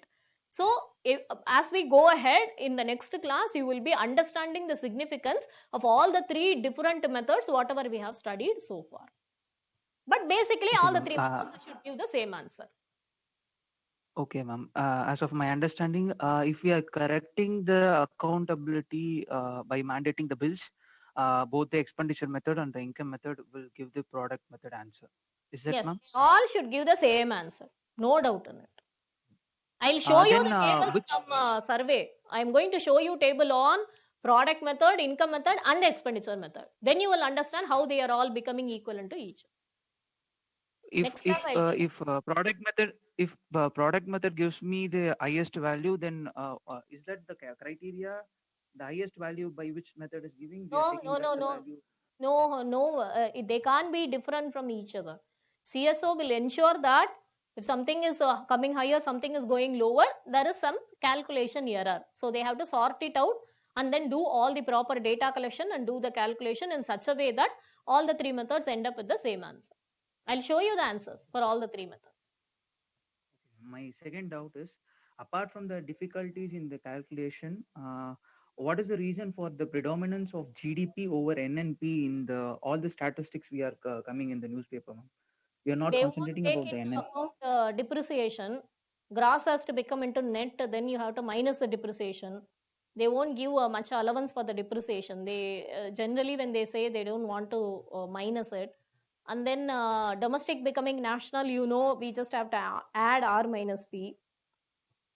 That you can maybe do towards the end of the year. So, but at one point of time, if you want to discuss about the income generated of the country, GDP will be looking higher than NNP usually, because But it will not give the exact value. it won't give the exact value. Gross domestic product will be higher than the NNP, because gross minus depreciation is what is net. So there will be a huge reduction. That reduction will not be offset by domestic becoming international. So in that case, NNP may look lesser. So they don't want to make it look lesser. So that's why in commonality, we always talk about the GDP. Okay, ma'am. Ma'am, one more doubt. Since the net indirect taxes are controlled by the government policies, it can change in a particular financial year, no, ma'am. Then how they are calculating accurately? Year on year, Even for a single. we calculate, right? Financial year only we can take the calculation. That year, if we have a higher percentage, accordingly, national income will be calculated. We don't have a choice. That's why we don't want to end up with market prices, rather we end up with factor cost. Okay, ma'am. Ma'am, a last doubt. Is the physical year and the financial year are the same, and why RBI has a different FY? RBI is now trying to change it to financial year. They had from June month onwards their own year, but now the government I'm going to talk to you about the budget thing. The budget and the national income calculation, they are all with the financial year only. So RBI is also going to change its fiscal year towards a financial year. They had a very long tradition Okay, of, so they are changing it. Okay, ma'am. Thank you so much, ma'am. Pavitran, yes, you want to ask something? Hello. Yes. Ma'am, my question is related to depreciation. Okay. I am asking this question on the basis of the example which you gave yesterday, that in a classroom, maybe mic will have wear and tear, and we will replace it with a new one. Okay. In that case, the replacement mic is also being produced in the same economy, same labor capital and invested in that, same price is being paid to buy that. Then why do we have this concept of, anyway the money is going into the economy only, then why do we have this concept of net and gross in the first place? It is because the efficiency, there is a compromise in the production. See, I said mic is having a life for 5 years, okay. First year it will work very nicely. Second year there may be a slump in its efficiency. Third year a bit more a slump. Similarly, when you talk about the projector, the lamp will be very bright in the first year. Then the lamp will become dimmer and dimmer as we go ahead. So there is a cost which is going ahead in terms of the depreciation due to the wear and tear, right? So that is a compromise on the production of the goods and services, and to continue even with the current level. That's what I was repeatedly saying. You may be buying that commodity or the projector at the end of the 5th year, another new projector, but that is not going to tell to my company that I'm going to produce more output. It is going to tell to my company that I'll be able to only produce the same output. That's where it hurts me more. One, it is reducing the efficiency every year. Number two, I am not able to continue with the present projector, because unless I replace it, I won't be able to produce the 200 services of educational services for the 200 students. So it is looking like an additional cost for me. And you know how they make the calculation of the depreciation. If I say like 5 years for the projector, they are not going to put that, as you are saying, in the 5th year or the end of the 5th year, I will be buying one more new projector, right? So that replacement cost will be minus every year within that 5 years. Say, for example, I'll tell you a projector's cost is 1 lakh rupees. At the end of the 5th year, it will be sold for 10,000 rupees or 20,000 rupees. So 1 lakh minus the 20,000 rupees, it is 80,000 rupees. And how many years will it work for? Let us assume it works for 4 years. So 80,000 rupees divided by 4 years, which will be 20,000 rupees. So you are going to minus this 20,000 rupees every year on the efficiency part as the cost of depreciation to your company. You're going to say that this is not working to the fullest efficiency, so I am going to represent this as a loss of value for me in that particular 4 years. So that's how the accounts department takes it into account. I have given you a very gross calculation of depreciation. The calculation what I gave you is the price at which you bought minus the price at which you sold towards the end of its lifetime divided by its lifetime. That's how I have given you the calculation. 1 lakh rupees minus the 20,000 divided by the 4 years, which is 20,000 rupees. So every year after the first year, I will start claiming the depreciation. Claiming means minusing the depreciation, because I have a compromise in the efficiency of the classes what I conduct because of the wear and tear of the projector. That's one way of representing it. And again, you have to add on one more projector. At that time, that will be a complete additional cost, because you have to replace it in order to continue with the same classes. So these are the ways how you calculate the depreciation. And you have to do Okay, it. that is clear, ma'am. But in that case, why are we only considering a business projector which are used in business and not in household things? No. Uh, Depreciation can be presented to anybody, but depreciation is a thing which our government allows for the production sector to minus and show it for the profits, because they are the people who present the balance sheet and the profits as a data. To household, you buy a fridge, okay? Fridge will also depreciate, and once after 5 years or 10 years, you have to replace the fridge. For us and all, they won't be considering the depreciation. But if the fridge is placed in a company, then the depreciation of that can be claimed. There are lots of differences in accounting process. I hope you understood what I said.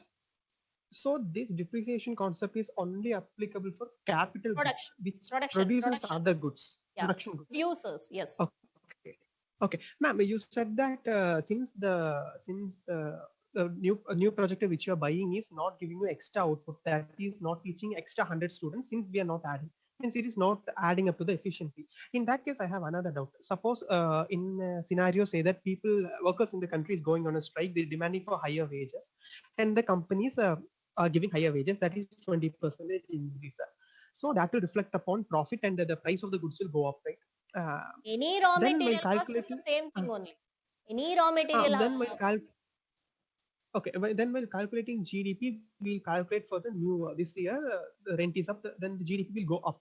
Then we minus depreciation. We can include this increase in wage in GDP, right? Wait. When you are increasing the wages, the profit will go down. Overall, you can't be like increasing everything and then make a very huge profit. Is it not? You imagine that factors of production, what I told you, no? Rent, salary. Like what I was supposed to say was they are increasing the price of the product also, thereby increasing their profit. Like if you keeping the increase the profit price the same. of the product, the buying capability will come down. So you won't be able to actually sell more. Here also the GDP will not increase. I will tell you one logic for you to remember forever. Okay. Anything whichever you increase on the cost side and then show as if you have done very well is not the way how you can actually say the GDP of the country has increased. What I am telling cost side means what you mentioned is price.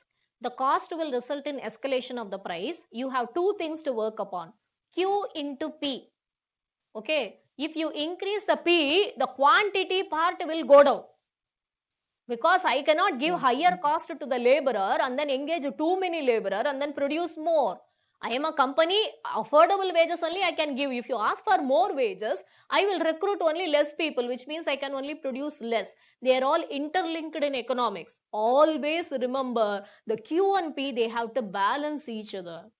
If you escalate P, Q will go down. If you escalate Q, P will go down. But the value can increase both by Q and P. What do you want or how do you want the value to increase should always be by Q and not by P. Put this forever in your mind. Then all of your other questions, linked questions will be answered very easily. You don't want the price to increase.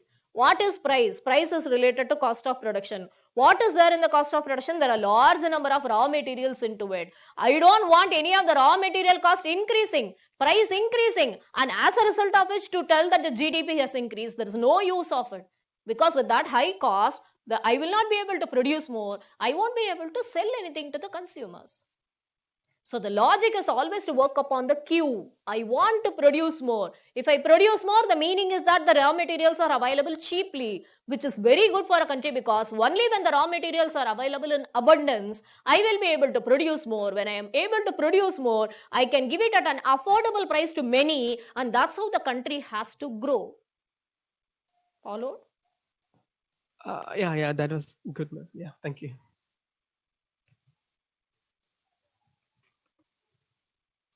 Time at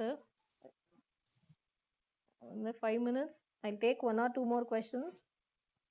Gautam GV, you want to ask anything? I'm asking you to unmute. Supriyo, you want to ask anything? Supriyo. Good afternoon, ma'am. Yeah, good afternoon. Good afternoon, ma'am. Actually, I have a doubt regarding the remittances, ma'am. My question specifically is that, suppose, ma'am, we know that RBI invests in US securities, right?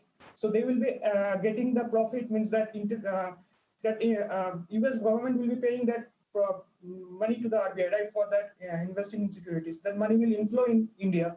So will that be included in this remittances?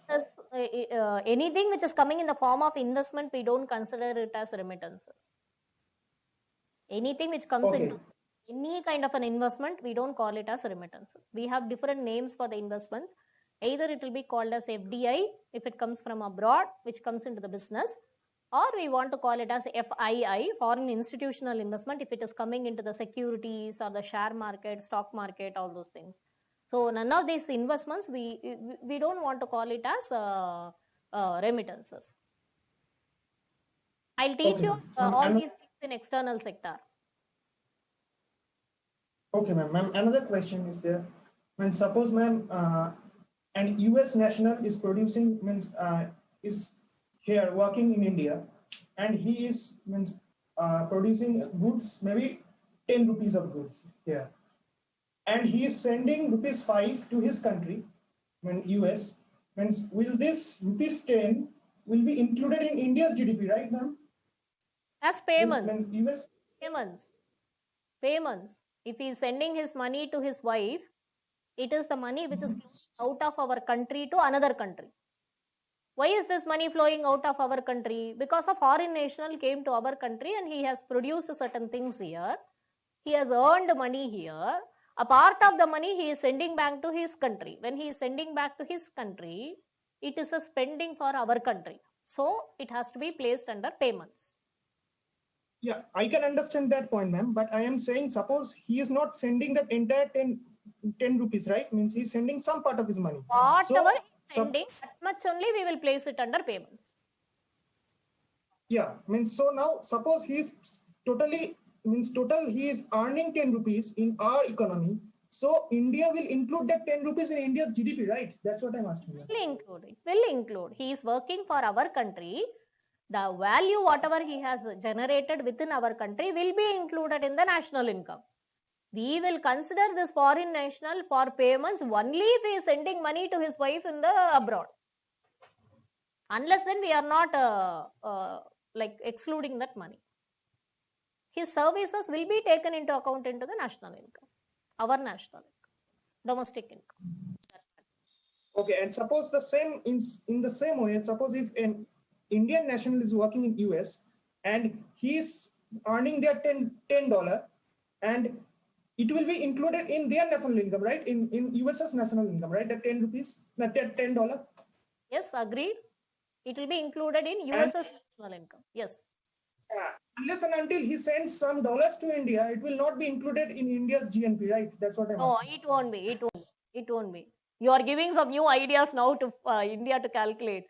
So if I include all the foreigners, or rather like our Indians going and staying in foreign and earning the money, India's GDP will be going somewhere in huge number.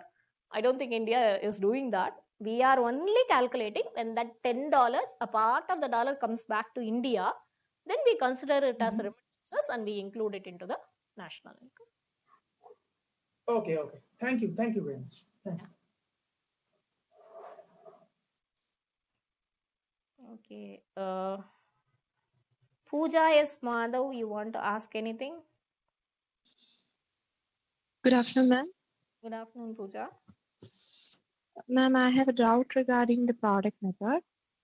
What if the goods are produced in that year, but not sold in that year, and that good becomes spoiled? So then there will be a wrong in calculation, right? That goods become? It is spoiled. Spoiled. Okay. See, when you produce, assume I am a tomato raising farmer. I have produced the tomato, but it has never come for sales. Unless it comes for the sales, how will I know that it is ready for final consumption? Right? So at the point of the consumption, that's why we call it as a consumption expenditure. I have to give money to you and then buy the tomatoes, unless and until it won't be included in the expenditure method, or it won't be taken as a value. Yes. Unless it comes to Ma'am, consumption, we will never know. ma'am, but we are taking the number of goods and services produced in the product method, right? Produced. Final. You have to make note of the word Yeah, final. final goods. Yeah, I agree. But what if it is not sold in that year? Then the income will be. See, if you take durable goods, say for example, a car has been produced in this particular year. You can say like Honda City car has been produced. When you say that, you will have a year marked with that car. Say for example, it is 2019 model, 2020 model. So if the car has been produced in 2019, say for example, financial is what is we are considering.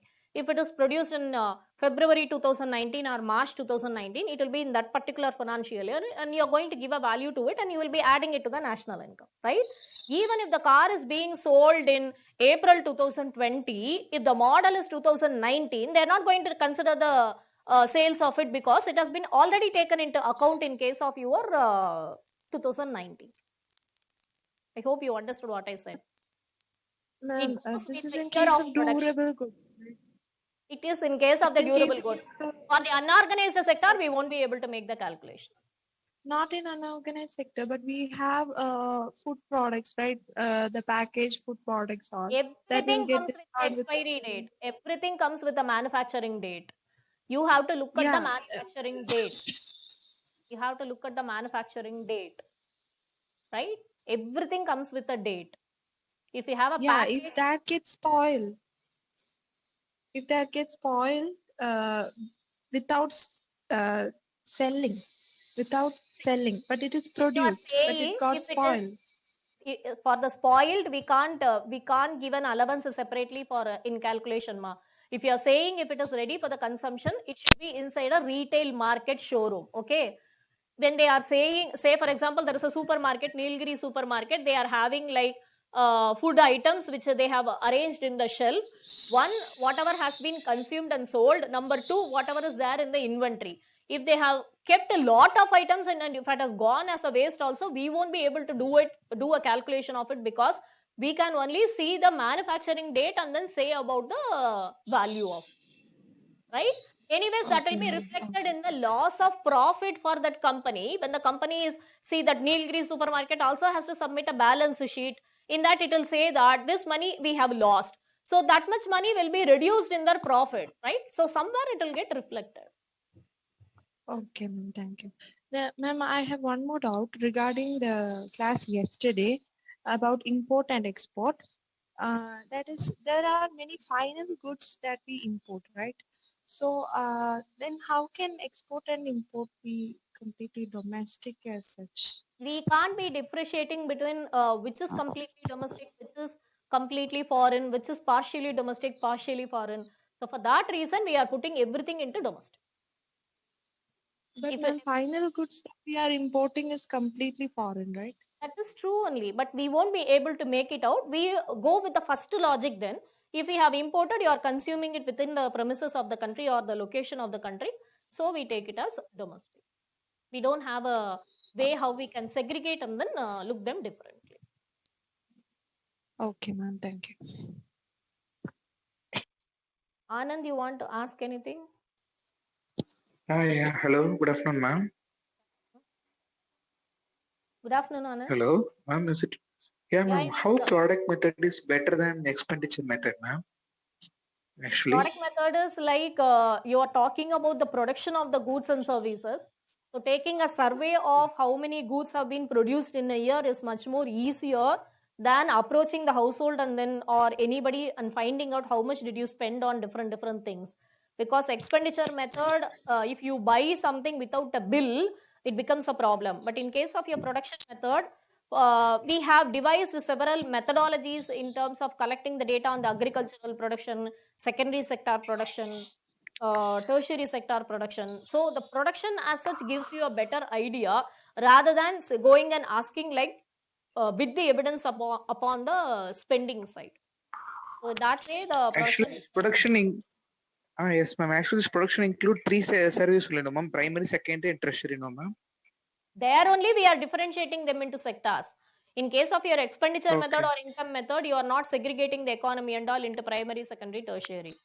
So production method gives you much more nuances in terms of like which sector is doing better than the other, which is giving more employment, which is giving lesser employment. There are lots of details which you can get through the product method than when compared to the other two methods. Okay, ma'am. Actually, in another doubt, in newspaper they're mentioning only GDP because they're not considering depreciation, ma'am. Yeah. It is basically to show a higher number than NNP. True only. Oh, NNP okay, at okay. factor cost will be Oh, lesser than GDP. So they want to present a okay, ma'am. better number. Oh, okay, ma'am. And domestic income means we can take it as NDP, ma'am. Yeah, NDP is a domestic income. Anything that middle word, if it is domestic, it is domestic income. Okay, NDP, okay. GDP, they're all like domestic. Okay, okay. Thank you so much, ma'am. Kirti Vasan, you want to ask anything?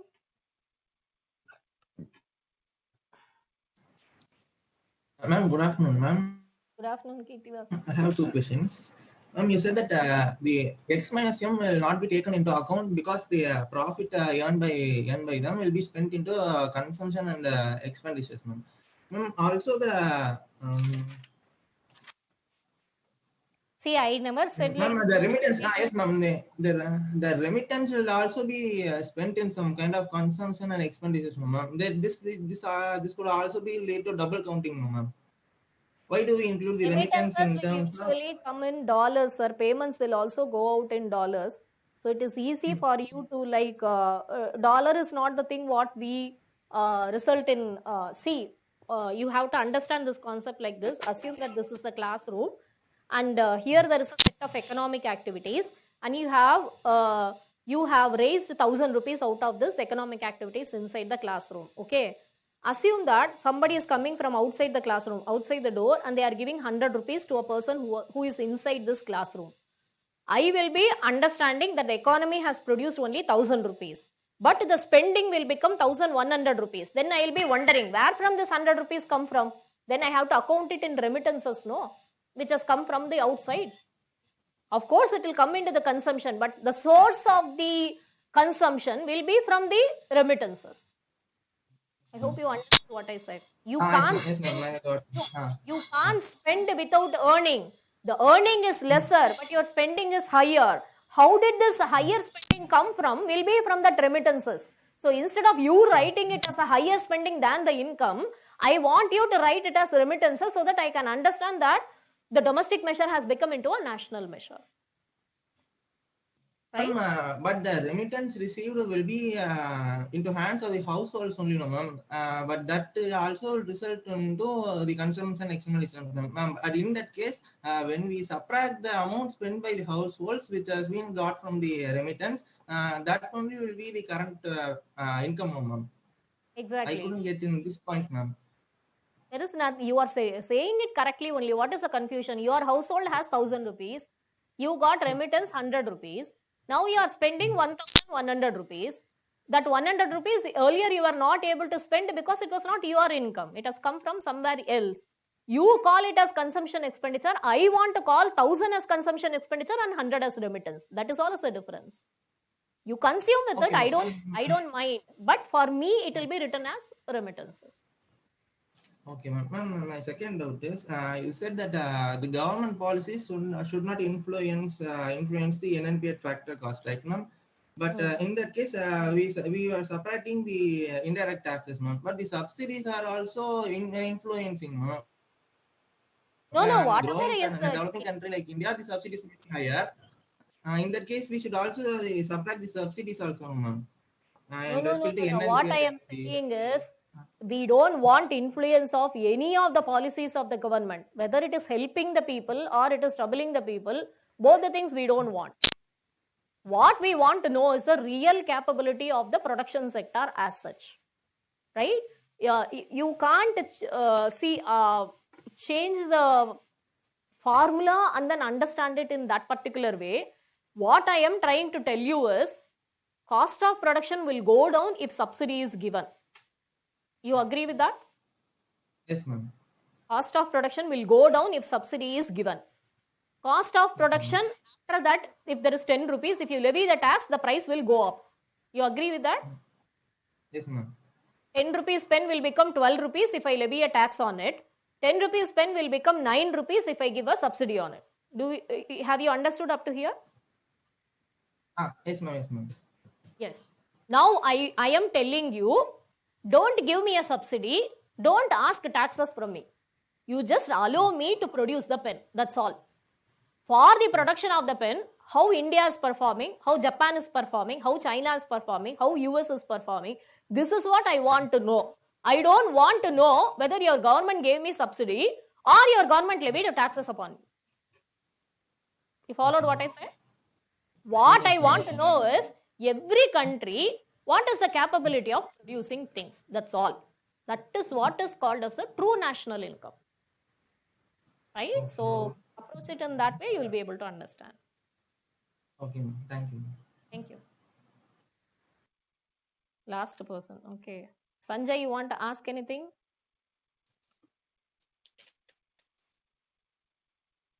Yes, Sanjay. Hello. Ma'am, my doubt is regarding this tertiary sector. Actually, while calculating the quantity produced by the tertiary sector is really producing the services, right? So how can we calculate the quantity for the services, ma'am? How many services did you produce? See, ours is an educational service, right? I can still say like how many number of students attended with me, with my batch. Hello? கேட்காது battery போயிடுச்சு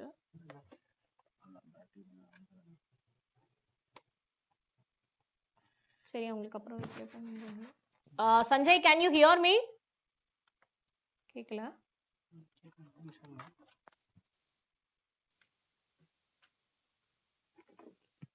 message போட்டிருப்பா Aravind.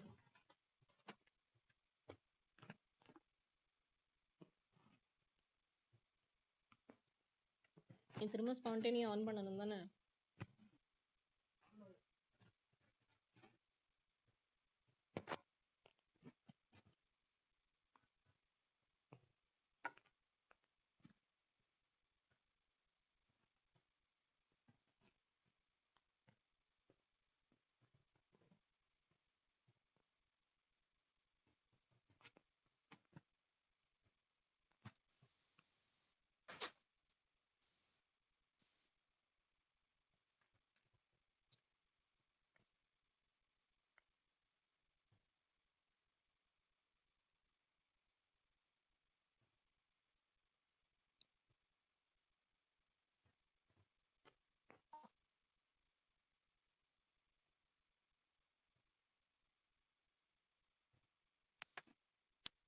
Hello?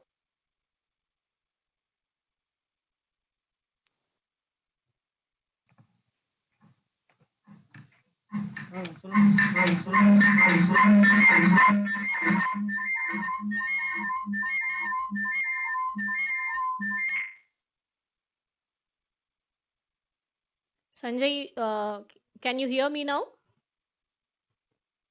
Hello? Hello?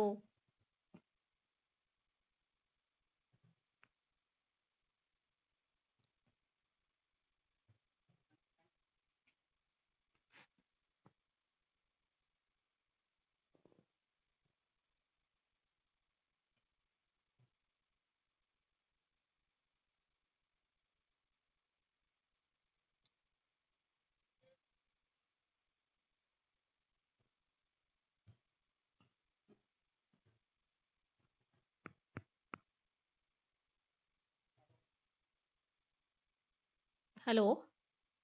Sanjay, can you hear me? சரி, எனக்கு அப்புறம் question type பண்ண சொல்லிடுங்க.